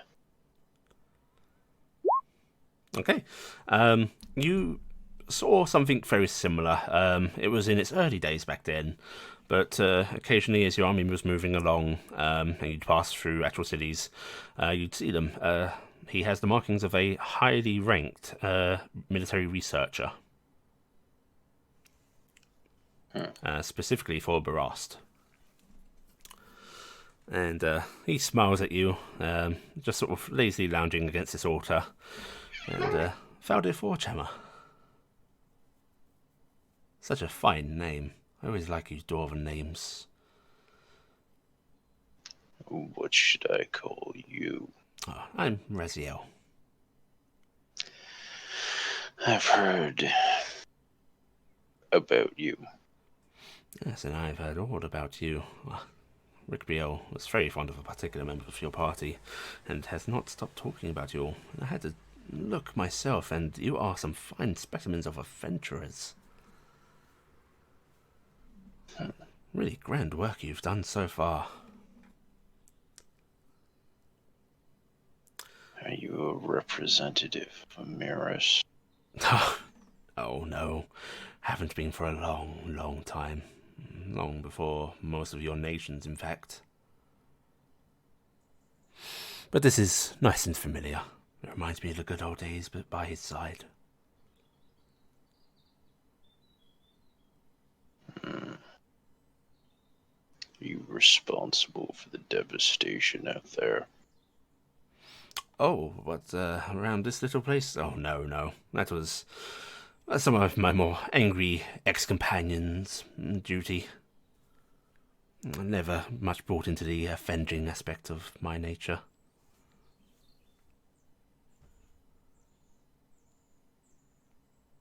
So, you've had Rick Beale watching over parts of this. Are you responsible for the chaos, for the death? It depends how you class responsibility. I gave Aurel his power. I did not task him to do any of what he did, though. Why did you give him power? Oh, he granted me what I needed. We struck a bargain, much like I hope to strike with you.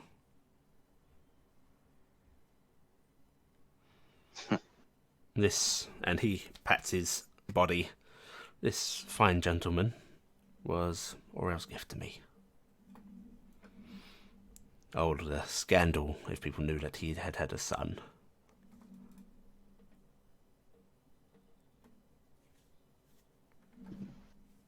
Just gonna spit off to the side, I guess, into the void. Oh no, he's still in the church. Yeah. But you do spit off into the pews, which is, it's pretty dark in here. There's no longer Corvus's lantern light. Yet there just seems to be this sort of eerie, low-key radiance to everything in here. Still, I suppose if that's what you really desire, I can tell you all about that. I probably just told you more than I should without a cost, but got to start somewhere, don't we?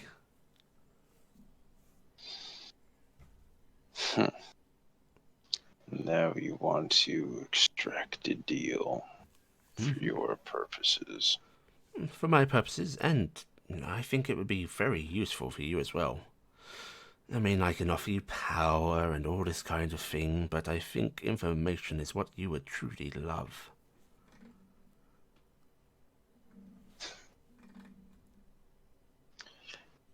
Yes, information would help.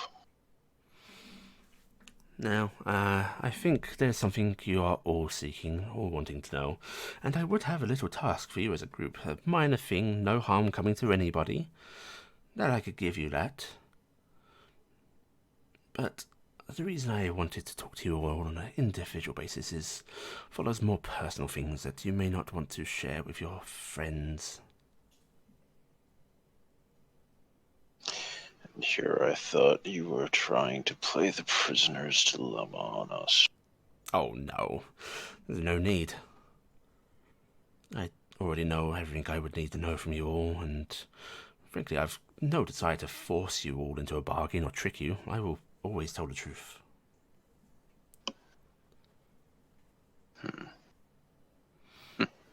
Simply, I know some people don't feel comfortable admitting that they make a deal, or that they might want something others may frown upon.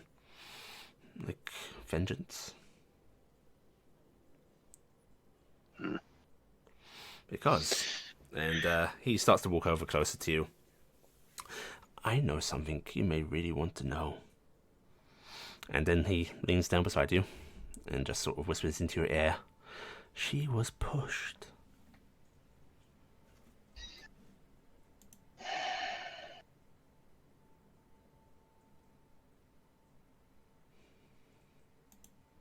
I'm gonna have to roll. Ooh. You gonna punch him? Yeah. Okay. Yeah. Go ahead and just roll me straight damage. He's not going to try and dodge this. So just do your attack and. I guess it's just strength and proficiency. Yeah.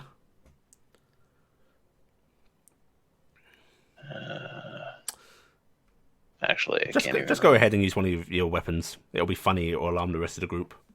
Technically, I am holding the iron hand axe, so Yeah, you can punch him with the sort of half the deck if you want. yeah. Okay, roll damage. So you clock him square on the jaw, and it is like punching steel. You feel that sudden stop, and you feel your arm shake with the impact. No, it wasn't me.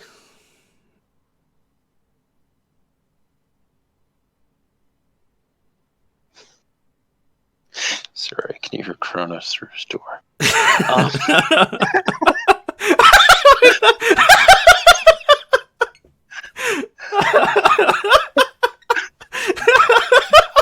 No! Damn it, Corvus.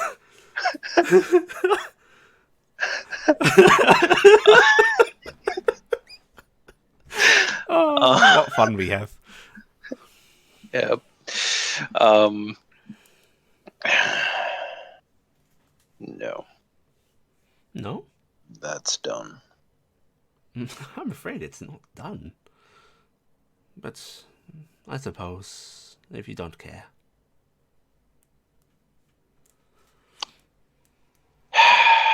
Fine. Alright, there's another solid blow, and he closes his eyes and lets out an exhale. I am a very patient person, but I would appreciate it if you stopped. Here I am trying to be a helpful friend. Friend. I suppose that is an over-exaggeration. A decent work companion. A fair businessman.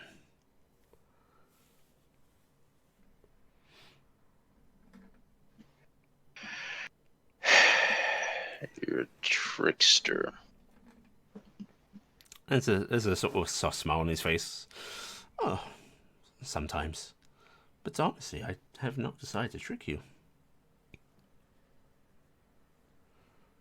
When I was growing up, they always warned us about the tricks in the dark. Be careful when you get lost in the mine. It's good advice. It is good advice, I will admit. But how about this? How about I tell you the price? Then you can decide whether you want to know where your dear little sister's killer is. What's the price? Easy. You save a life. Whose? A young boy in Roadvale, in an orphanage.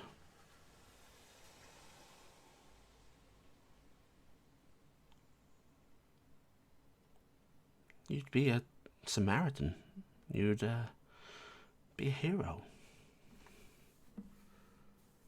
I'm not a hero. Well, maybe not, but you could pretend to be. Others would really think so. But I suppose you don't really care about that, do you? Finally, you got something right. Yes, yes. But wouldn't you like to save him nonetheless?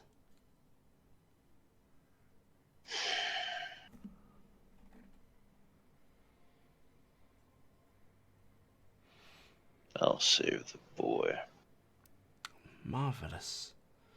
No, I mean, you could do that of your own free will, and I would be most glad for it. But I can give you this information if you so please. We'd have to strike a bargain, of course. Just seal it with a handshake.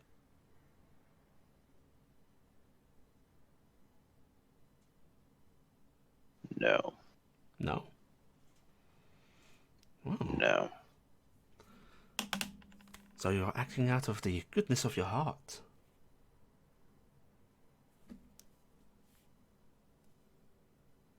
Whatever you want the boy for, he can choose otherwise. I wouldn't have it any other way. Free will and choice is all there is that is good in this world.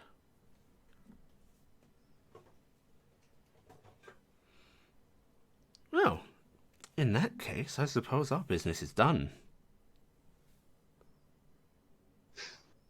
Thank you for your generosity.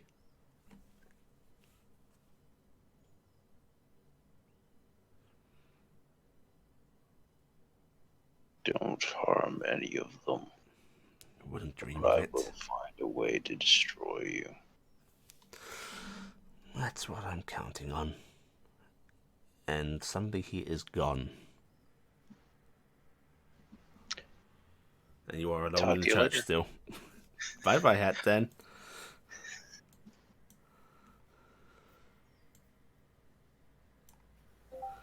Hello. Hello.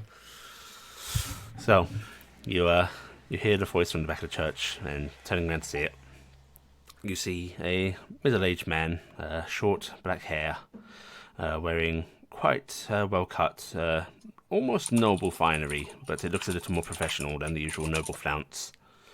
There does seem to be markings on it, but none that you particularly recognise.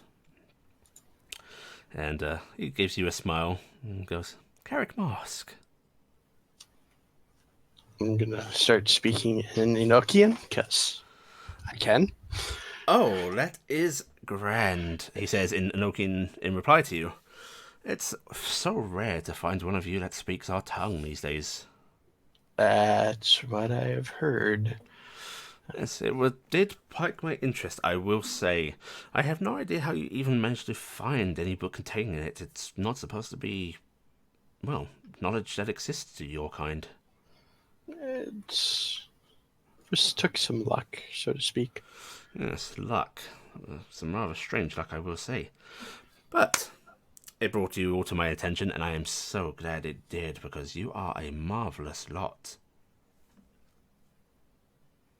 You're in particular very interesting. Half dragon. Well, not half, but you know the meaning.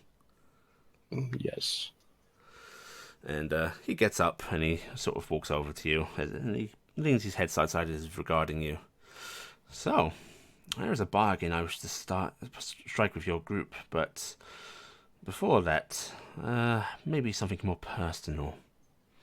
Is there anything you've ever desired? Knowledge, power?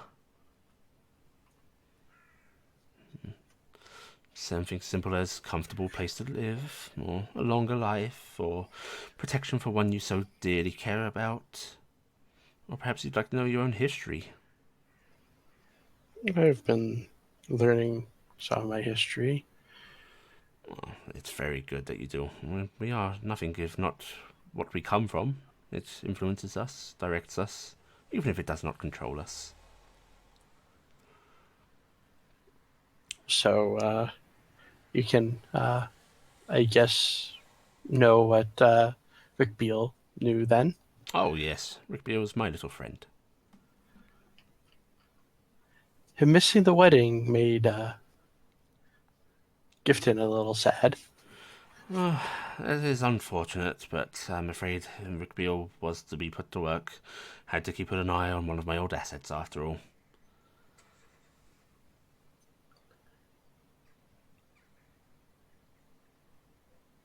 Why was your friend helping the Goliaths? Oh, that's going to come at a cost, I'm afraid. My information does not come for free, you understand. Yes, I know all too well from the little discussion with Rick Beale. Oh, are you worried about Orel's cost? No, I'm more curious about your involvement with attacks on the towns. Well then, please do not think me a villain. I merely supply power and influence. I did not direct that, but I can tell you who and why, and what they're doing. Would you like that? I think that might do better for some of the others, but Yes, that was what it's I was good going to to offer you as a understand. group.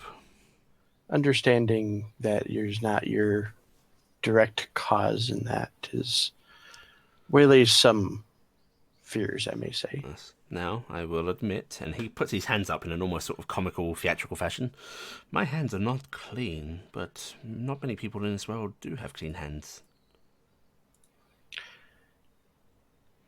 I would almost say that any have gone through the rigors of most things.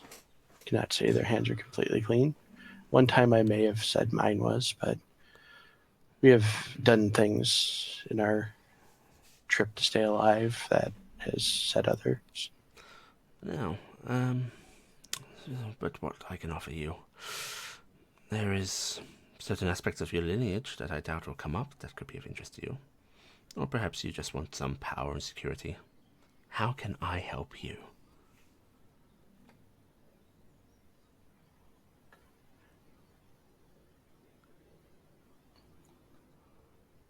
Which of the gods do you serve? Oh, I haven't served the gods for a long time.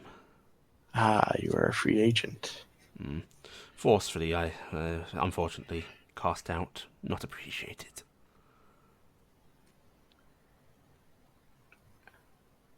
Who did not appreciate you? Oh, I value that enough to put a little price on that, I'm afraid. What kind of price? A small deed.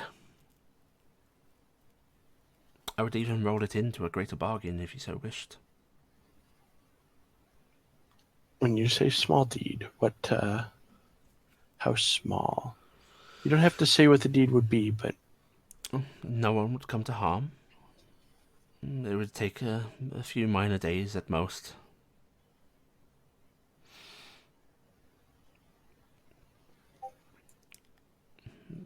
Honestly, it's small enough that it's hard to put a price on, which is why I would be happy to include that information with something more substantial.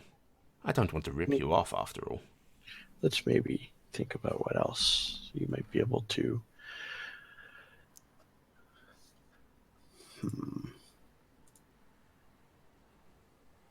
You mentioned protection. Yes, I see that your mother is settling down nicely. Very, very comfortable village. Unfortunately, everything in this region is close to danger. It is. I could make sure no harm ever came to her, and even that man she seems to have so much affection for, if you so wish. That is quite costly, though. How about others? Oh, depends who, how many. It's Well, easier you to know protect of those that don't put themselves into danger, of course. you know of my lineage. Yes, your grandmother? Great, great, great, great grandmother. I'm guessing for what she is, that is a far larger cost.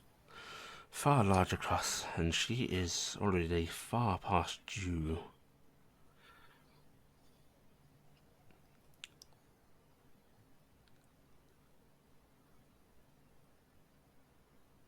If you're not beholden to the gods, what if the gods decide that one of them's time is up, that I would wish for protection?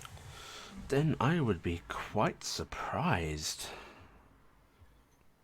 The gods have had not much involvement with anything for quite a while now. But if that happenstance did come up, I would, of course, not be capable of stopping it. My end of the bargain would be broken, and I would have to offer you some recompense. What kind of cost would it be to protect my mother? Your mother? Well, just her?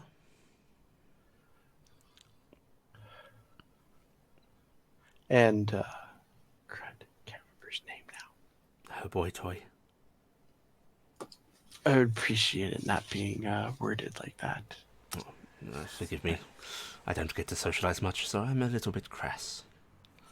Maybe you should visit mortals more often, and of course in disguise so that they do not know. In time, as judging by my grandmother, that as times change, sometimes what to say and what to use does not always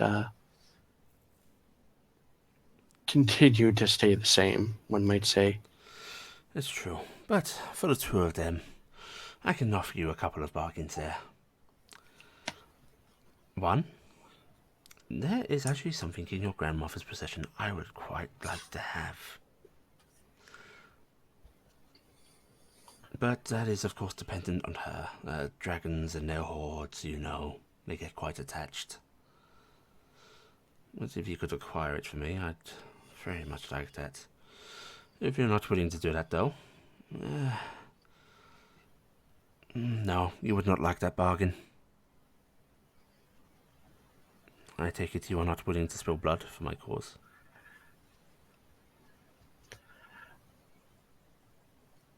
What depends on whose blood it would be. Just someone that's a little inconvenient for me. It's not anyone of importance. It's a simple sailor.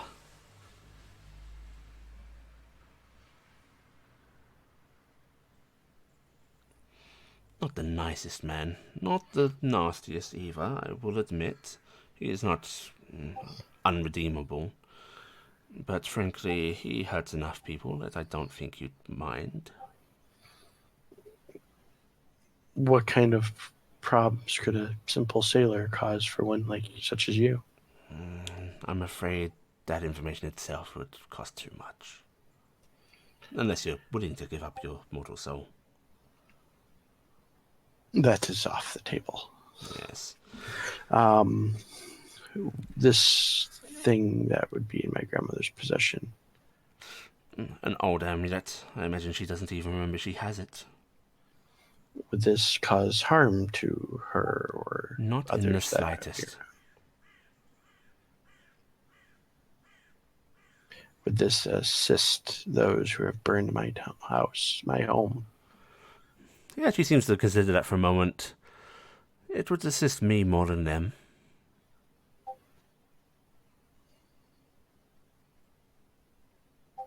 It would not go to their hands, in case that is what you're worried about.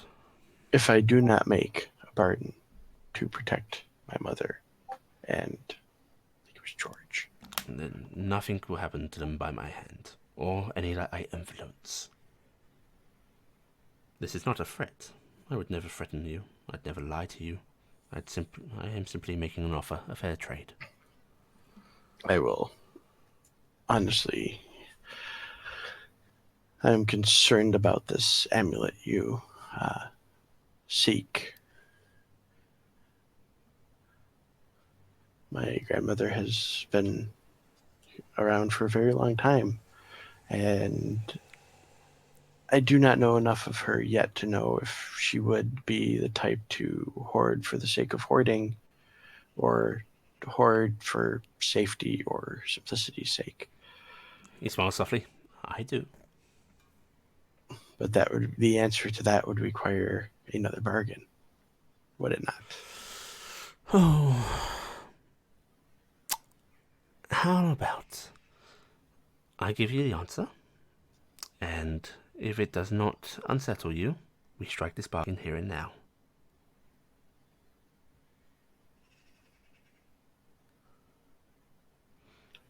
If not, you bring me... Well, you don't have to deliver me his head, but you know the figure of speech. You kill the man.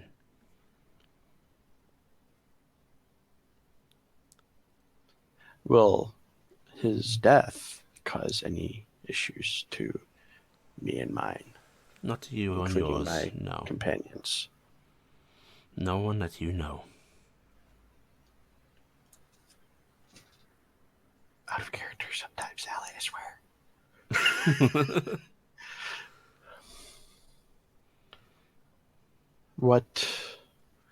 Let's go back to this amulet. I am guessing it would be delivered to one of your agents Correct. for use. And if it was to, after being delivered, I am guess it is null and void if anything was to happen to it, excluding my direct interference to retrieve it.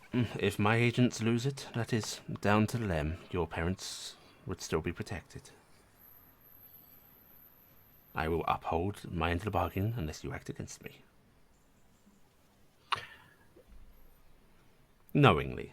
I would not be so Am crass as I- to punish you for interfering in things you did not understand. Since I am not going to know who it goes to or anything, if we do end up in an encounter with the one you deem worthy to use this amulet, what will happen then if we do slay him or her without knowing that they're in possession of the amulet? If you do not know that they're in possession of it, then there would be no fault to you.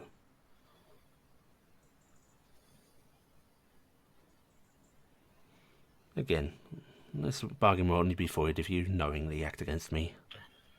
And the last part, before I say more, if I know you would know if she no longer could possess the amulet. If something was to change and I was to not deliver you the amulet, would anything other than just the nullification of the bargain happen? I'm afraid so. If you accept this bargain and back out of it, I'm afraid there will be a cost. It's standard affair. It's your life and soul. But there is no reason why you should not be able to complete this task. Even if your grandmother does not wish to give it up, I imagine you could get it anyway.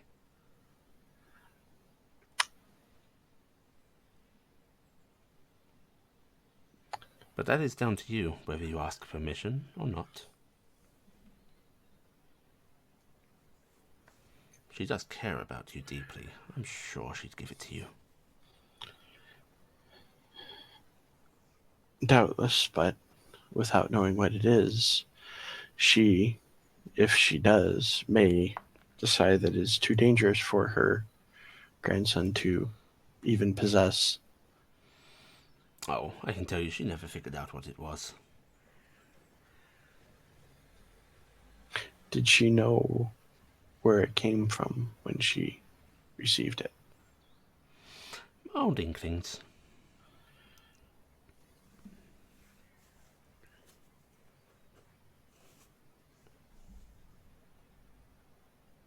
So, how about it?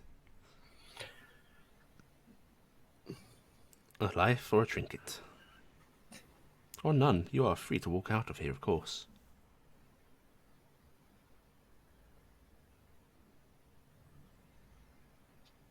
Then I have my word that your agent's possession of this will not cause harm to us. Not you, no.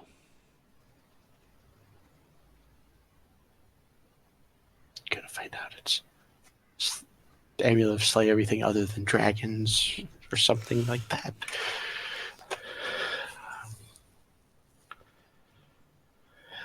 I will be completely honest, I am not completely sure on how well I can trust everything you say, It's very smart. but I am guessing that, like Rick Beale, was beholden to leave my body when told that you must hold up to your bargains also. Of course, there is always a greater power at work. Even I have to follow rules.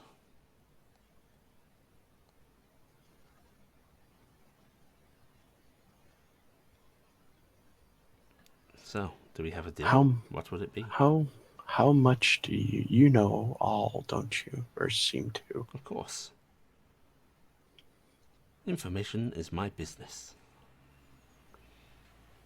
How about one well, let's see if you will include this information, since I don't think I need the information about if my grandmother would hoard for the hoarding's sake or not. How about a little information about... Can I reach into a bag of holding? Boy, Please feel free. I'm out of character. Like, if you can. there's actually stuff in there, I'm going to actually pull the map out. We have found this map, and it leads to my grandmother's lair. I am curious about the person who possessed it, and if I'll tell you what. there... This isn't quite what you think, but I can tell you all about it if you accept both jobs.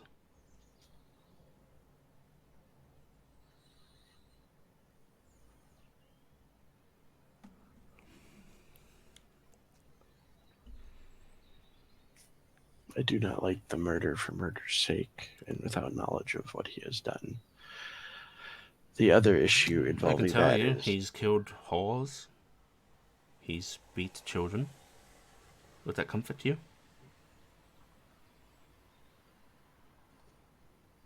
There is some reason you want him removed. Of course.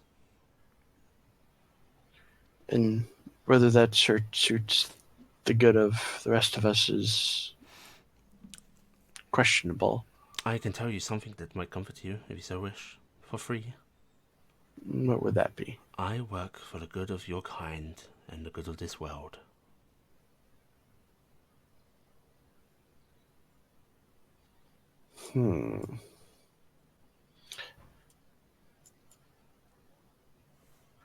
Is that why?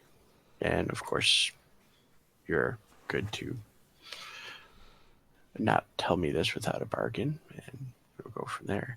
Is that the reason you were cast out? He just gives you a faint smile in return.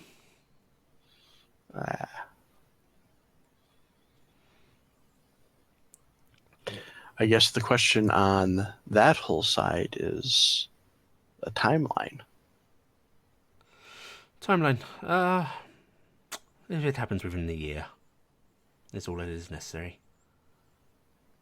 Sooner the better, of course.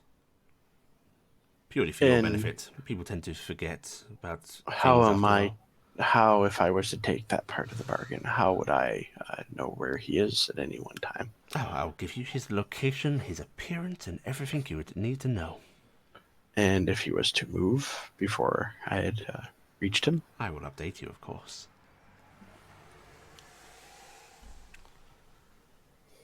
As long as it's not something similar to Rick Beale's screaming. No. That is not comfortable. I have a curiosity about that, but I have a funny feeling that one of my companions may ask about that on her own, since only one of us seem to have been able to actually communicate directly with him and understand him. I have a feeling she may ask about that. Wow. Now, what would to happen if I take both of these agreements and he was to die outside of my hands? Oh, then you would get a free pass. Okay. So, it is not... So basically, within a year, he would have to die. Correct. Regardless. And if he picked a bad bar fight one day and killed himself, then you'd be very lucky. I would not have to renegotiate. No. or when you care that the deed is done.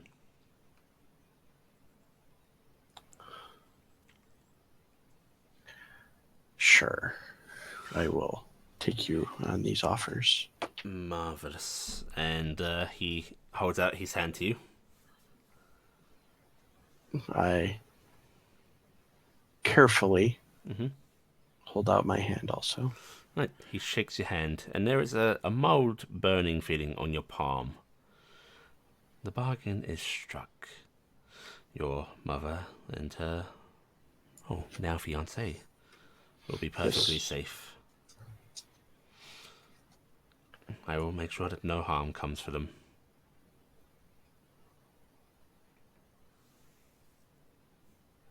And the map. This isn't a map to your grandmother's lair. It's a mild coincidence. It is a map to what is beneath her lair.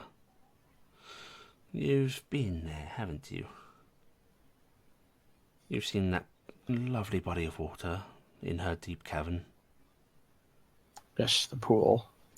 Follow that down deeper, and there is a spring beneath the cavern, said to carry such powers, rejuvenation, long-lasting life.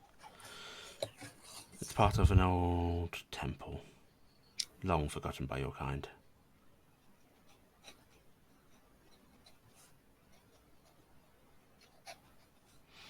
I'm honestly not sure how rumours of it even sprung up, but nothing stays hidden forever. I suspect that's what they were looking for.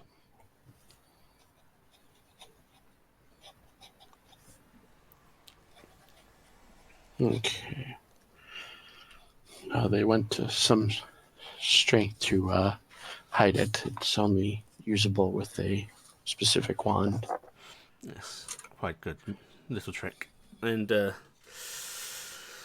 suppose that's it with us then.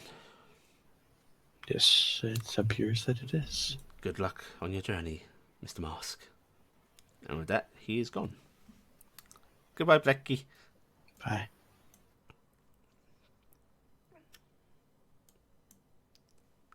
Boop boop.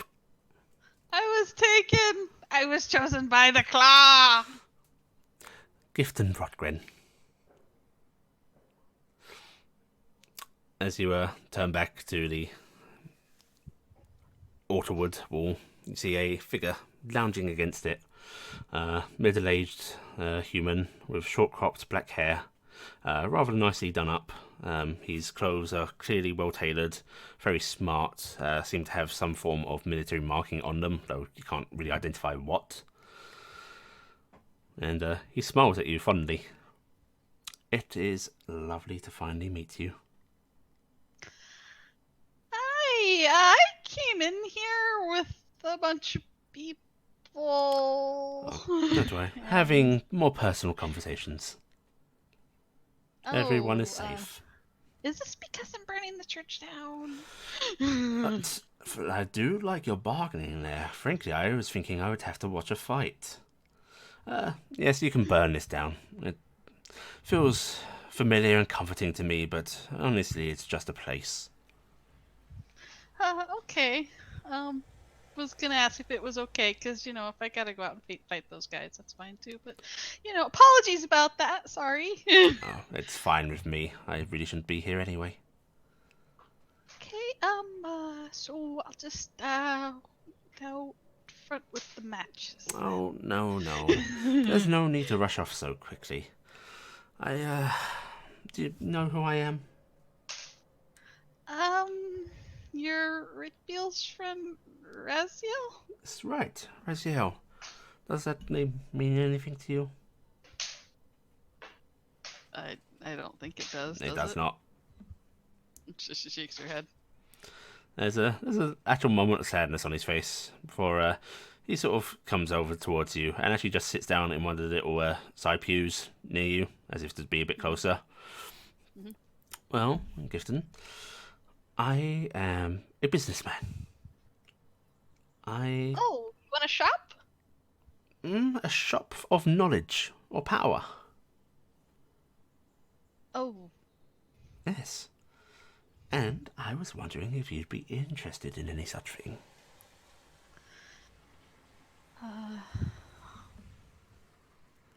She's looks very out of place, and The power to help protect those that you care about, or knowledge that could safeguard people, or help you find long lost loved ones. I don't think I have any. But her, uh, um, the gentleman that Rick Beale was watching, um, Father he Varel. was up to some pretty bad things. Were you at all involved with what he was up to? I'll give this to you for free because, well, you're so cute. And yes, I gave him his power, though his actions were his own. I did not direct them. Okay, thank you. That's mostly what I wanted to know. She frowns, she's realizing that she doesn't really know the right questions to ask at this point. Do you want me to help you, little Lalin? What did my name's Gifton. Yes, Gifton. I'm sorry. Let's see. Things I could offer you. I don't think you much care for power, do you? Beyond just helping people. No, I don't really need much. That is very sweet, and such a good trait to have. What about where your father is?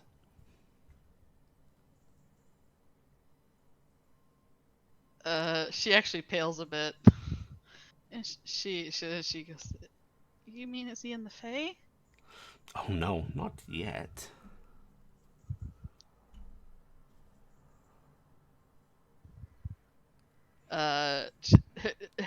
She's just like kind of like she stops breathing for a second there, like she kind of lost thought on that.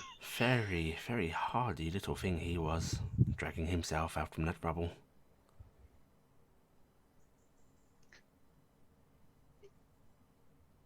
He's still alive? Mm-hmm. And I can tell you where he is. I don't have I have some gold, and I sew really good. I don't know what you'd be interested in. A minor thing. And I will never lie to you. I will never try and trick you.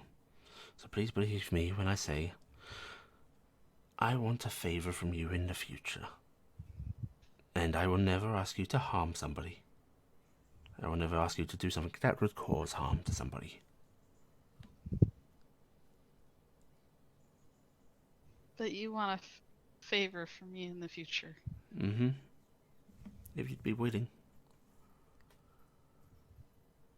She bites her bottom lip, really concerned.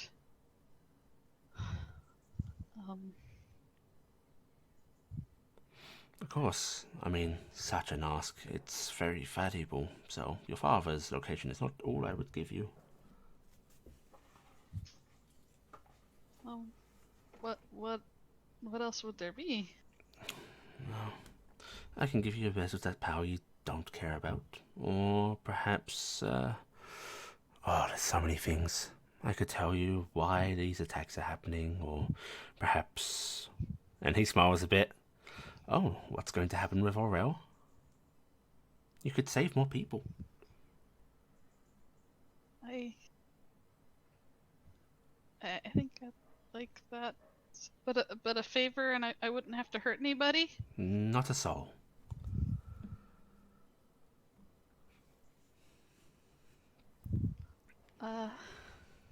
Okay. Marvelous. Now, you must understand that breaking this bargain has consequences. Yeah, well, I mean, we're not like, but in the Fae they have, and You understand the workings, don't you? She looks like she's like she realizes that comparing her anything that she's been through is not appropriate. I'm sorry, it's not the same thing because it's just not magic. It's divine, and that's not what we do. But yeah, we have packs that we make. This is much like this. Only if you break it, it won't just cost you your life. I'm afraid your soul would come into my possession. Oh, I don't think I have one of those. Oh, you do, and it shines so brightly. She looks very confused by this. But if we have an accord, and he just sort of reaches down as if to shake your hand, but he just holds out his little pinky finger. Yeah, I'll offer my hand. Yeah. As you touch it, you feel a mild burning on your palm. Sorry, a mark to show our bargain. Now, your father is being held in the southern lands. There is a encampment just past the old Tarnstead border. He's in the possession of one of the chieftains there, as are a few other of your Tarnstead prisoners.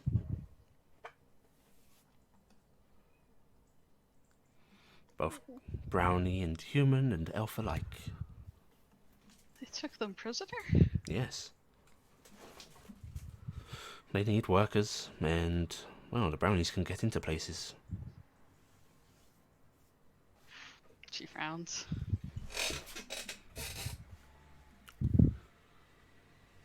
And he's still alive. He's still alive. Thank And you. as for Aurel, I did promise you that as well. I'm afraid he will be making his way out of custody. Oh no. Yes, it should be any day now. But I know where he will head, and I know where he will try and rebuild. If you make your way to Corthwaite, you will find him there. Corthwit? Corthwaite. It's a city just south of Wyndon. Nice little port one. Alright. Well, thank you so much. I'm sorry I came into your church. Oh, it's not mine. But I appreciate your apologies nonetheless. Now, unless there's anything else you want. No, I should probably, I should, get out of your way. Sorry. Again, it was nice to meet you. It was a pleasure to meet you as well. Goodbye, Giftenbrocken. Goodbye. And with that, he is gone. Alright. And goodbye, Semi. Goodbye. Cassiopeia still shot. Oh, hello. It is a pleasure to meet you. It is. And the figure that stands up, he was briefly sort of lounging against an altar, is a middle-aged human male, short black hair, very smartly done up, rather finely tailored clothing, which you can give me an intelligence roll to identify the emblems that are on it. Okay, give me a second.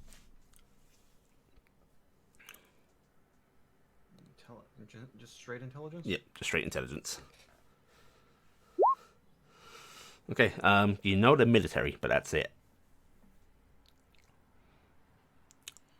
Alright, and you are... Raziel. Oh, you're that, angel thing. Yes, I am that angel thing.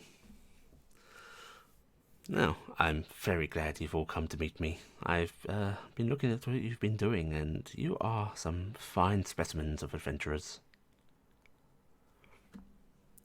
Okay. Before we go any further, where are my friends? Oh, perfectly safe. They've just got you all cordoned off for now. Personal talks, you see. Some people don't like having the bargains overheard.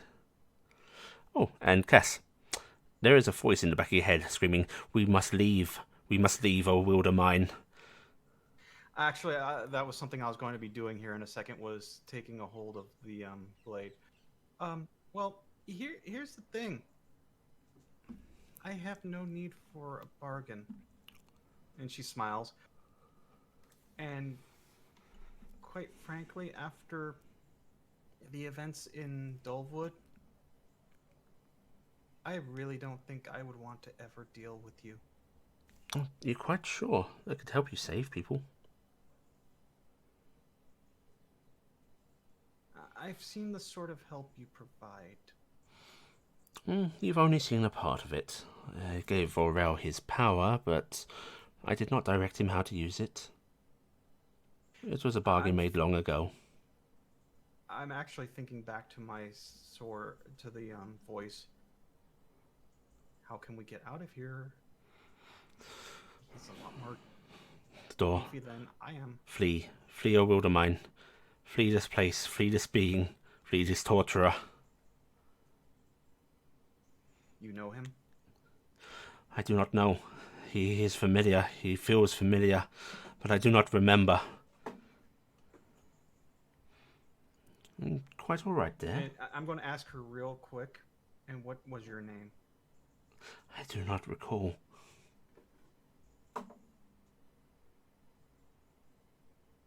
Cass is just literally going to go from the timid natural that she is and just going straight upright. And she's going to stare him down. He just sort Again, I of will quirks say, an eyebrow. I have no need or want to deal with you. And that is a shame. You could have helped me prevent a great disaster. But I would not dream to force you into anything. And Cass is going to turn around and walk out the door. Okay, you are able to do so. You were nice and quick, Tobes. Ah! Well done for resisting temptation. What's that? Well done for resisting temptation. Well, I've got a voice in the back of my head that hasn't led me has given me bad advice, but hasn't really led me astray, and it's sounding scared. So I'm going to kind of give it heed. Okay, and down you go. R.G. Foal. Yep. Right. As you turn back to the centre of the church, you see a figure standing there. A human male. Seems middle-aged, short, very finely cut black hair. And he's wearing finely tailored clothing with some emblems on them that you don't quite recognise. Hello there, R.G. Foal. Hello? I'm Raziel, as you can probably guess. And it is a pleasure to meet you. Where's everybody else? Oh, I'm talking to each of you on a more personal level. Just some minor displacement. They're quite fine, don't worry. I'll feel better about it when I see him again, if you don't mind. I won't keep you long. Now, I'm glad you've made your way here. I know it probably wasn't what you wanted to do, but I think we can make a good event of it. I am a businessman through and through, and I would like to offer you a deal. What's the deal? Oh, anything. Information, power. Everything has a cost and everything is on offer. Artie folds her arms and kind of lurch out a bit. Now, Is this that same type of deal that Aurel got? It could be. I don't quite want from you what I wanted from him, and hopefully you wouldn't abuse your power as much if you wanted it. Do be aware, I'm not a bad person. I made a deal with him, and his actions after that were his own. It was so long ago.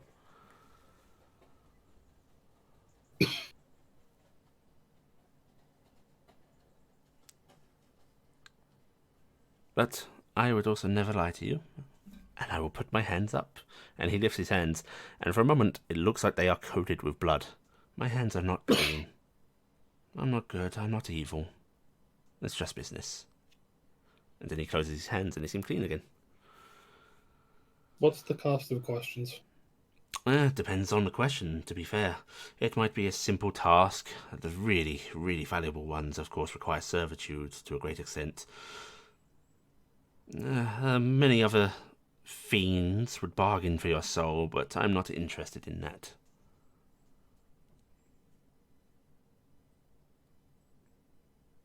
Services are far more valuable in the end.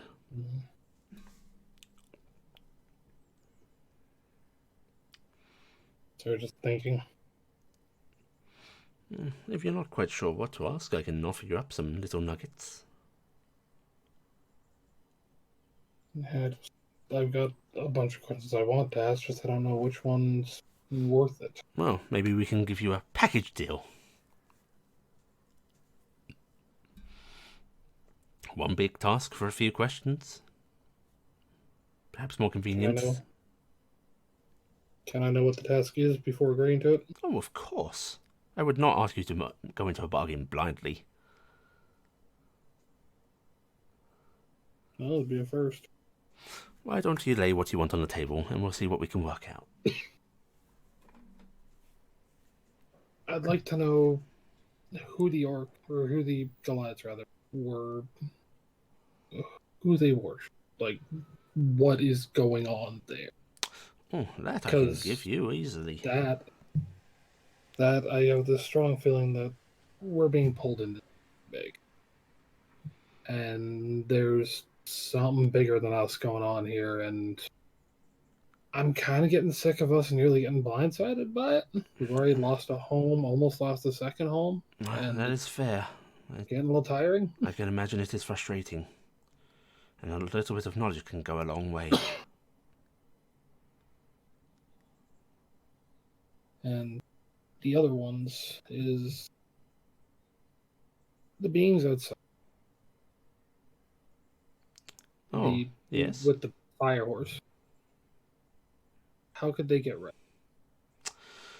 I'm afraid rest will be a little difficult for them. It's a whole lot of ground to reconsecrate to drive them off, and frankly, it will take time. If you remove this building, as I so wish, they may fade with time, but it will take time. Would we be pissing you off if we did that? Oh no. While this is comforting and reminds me of home, it's not that important to me. Duly noted. Because that was the solution we were given by him, was put the building to the torch, and I kind of don't want to fight more ghosts if we're being really damn honest. Yes, I mean, talking things out is often the best way to go.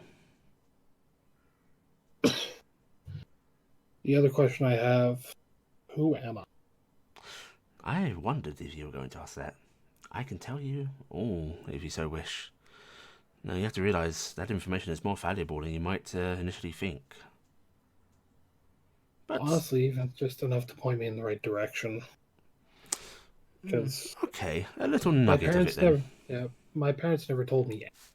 And there's already someone who said they know Thal's in a much higher position than I ever figured on, and and then in that case, I won't solve the riddle for you, but I will tell you how to. Would that do? And that would work. What would be the tasks I have to do for these? Oh, let's see. How much of Scrim Hayeson's plan would you like to know? I can give you enough just to know where to protect, or I can give you enough to maybe put a stop to it, or assist it, if that's what you decide. I don't think assisting is in our best interest, if we're being honest, but at the very least, knowing maybe where we can head something. Okay, I can give you that. Because we've been on the back foot for a while, and hell, we weren't on our feet at the start of it. We had them kicked out from under us. For those two small things, there is an object in the basement of this church that I need removed and taken somewhere else. Okay. What is it? A simple piece of old machinery. It's of dwarven make, if I do recall correctly. Orrery of sort. Sizable. Your lovely centaur could easily carry it, but it's large.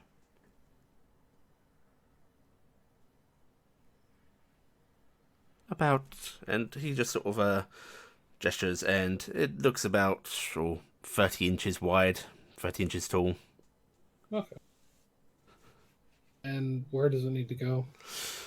If you could take it to Roadvale for me, there would be a man waiting there for you who would take possession of it. Roadvale. Okay.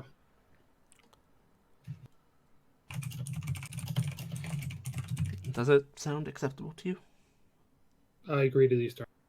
Marvellous. Now, I must make you aware, because I have no desire to cheat you, that not fulfilling your end of the bargain will default your soul to me. Okay. But there should not be anything that interferes with your task. So, he holds out his hand. Archie holds out hers and takes it. Right, he gives you a brief shake, and there is a mole burning on your palm. Right, a bargain is struck then. So, Argifal, you are heir of two great houses in Wyndon. One you get your name from.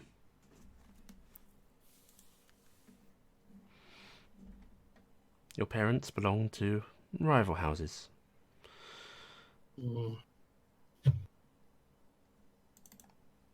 Your mother was a foal. Oh god, I can't even say it. Elira. Your mother was an Elira. Your father was a foal. They did go such in the face of expectations meeting each other. That's one of those stories. And there is a lot of potential for you there. You could do so much if you move just right. I just don't have anything to prove I'm who I am. You know what? I'm in a generous mood. And he reaches into a pocket, and he takes something out, and basically puts it into your palm. And you can feel two objects. It seems to be brooches of different styling. She looks at both of them. These were the things your parents discarded. They should prove who you are. Archie clasps her hand tight around them and moves them into the haversack. Thank you. And as for where you should guard against these Goliaths, these barbarians, they go for the port of Siddur next.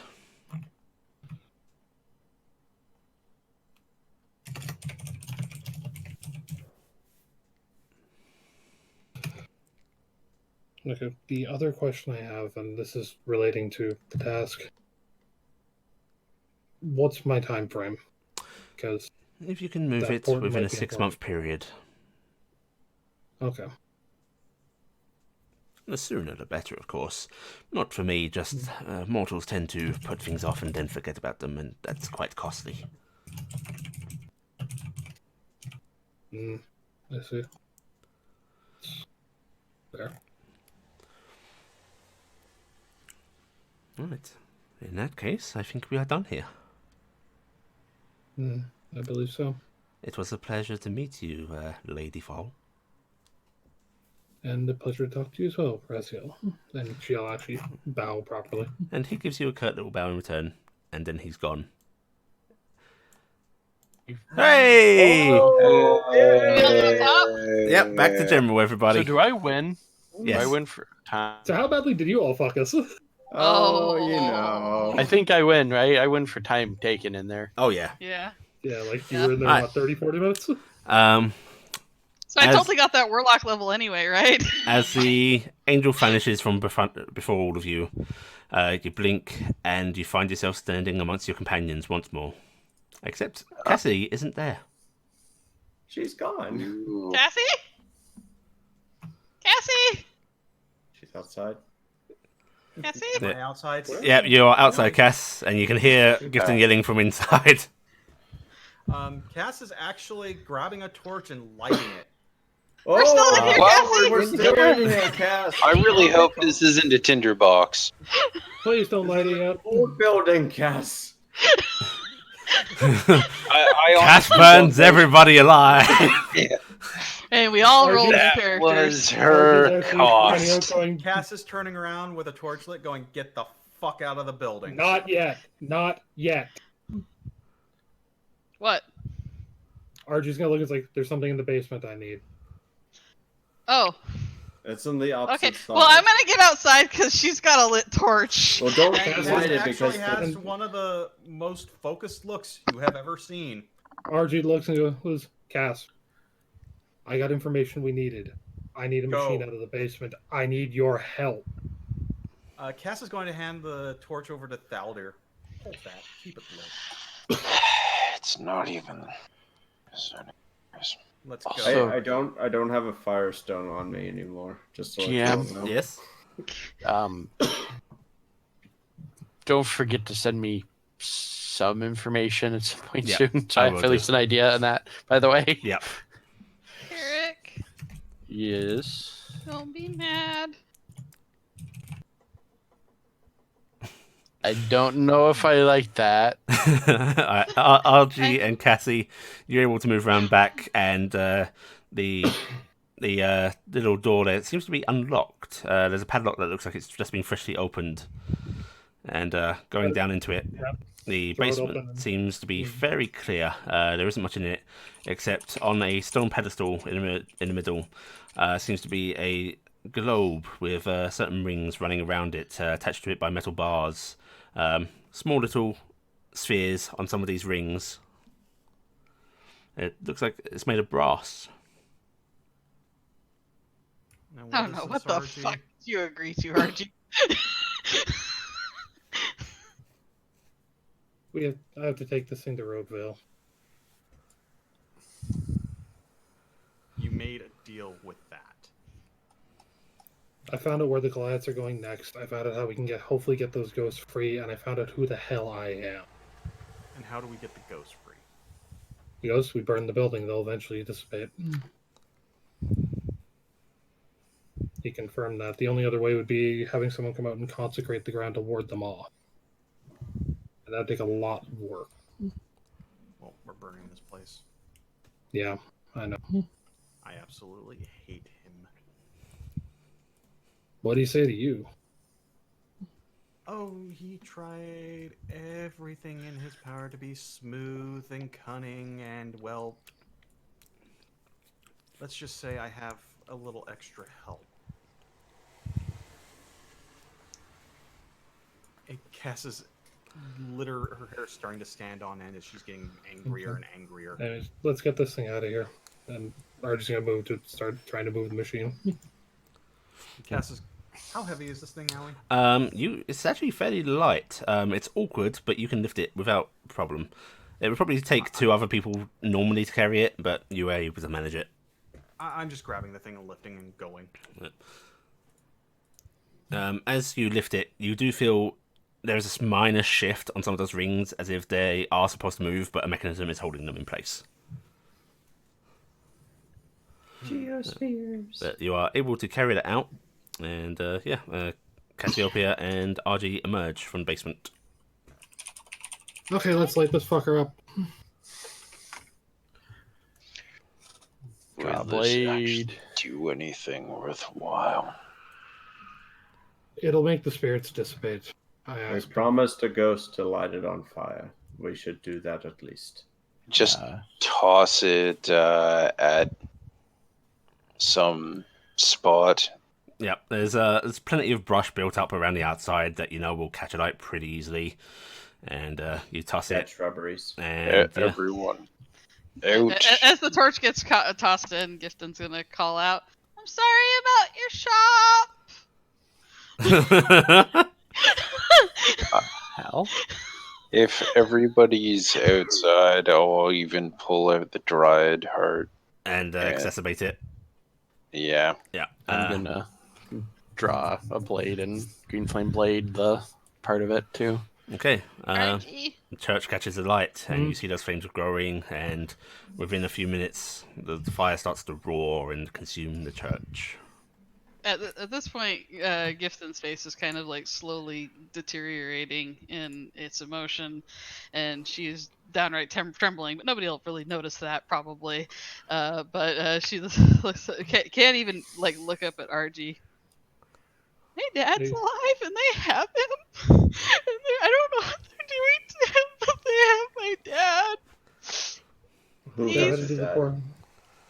They're headed to the port of Sadir next.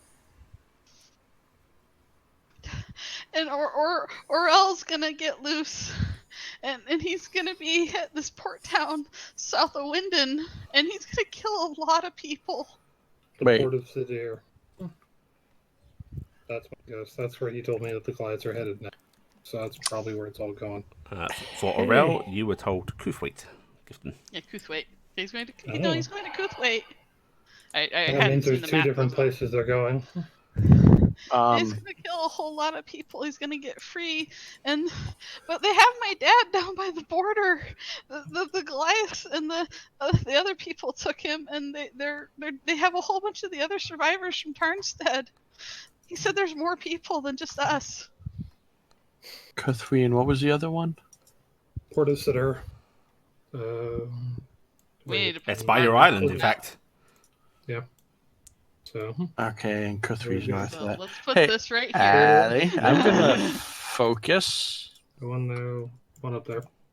That Do I Okay. know Yeah. the location? Kuthwaite. Oh, for Yeah, I'm just putting them up to the side. Do I know a location of a person? based on the description. Well, I was told I would know where they were. Daddy. What we're gonna do is we're gonna handle that next time because we are way Okay. over time. Okay. Yeah. So yeah, we're gonna call it here for now. With you guys standing in front of a burning church. That's a good scene. Yeah. That was a good scene. And that's it for today's session. Congratulations. Everyone take 1,500 XP for the encounter you managed to avoid. Hey. 1,500. Yep. You said. So I totally got a level warlock, right? You wish. Wait. No What one, was that? no one wanted the power. Is that 11,050? Yeah, 1,150. Sorry, 11,050. Yeah. So, Allie, Yes. without naming too much, since we're recording, did any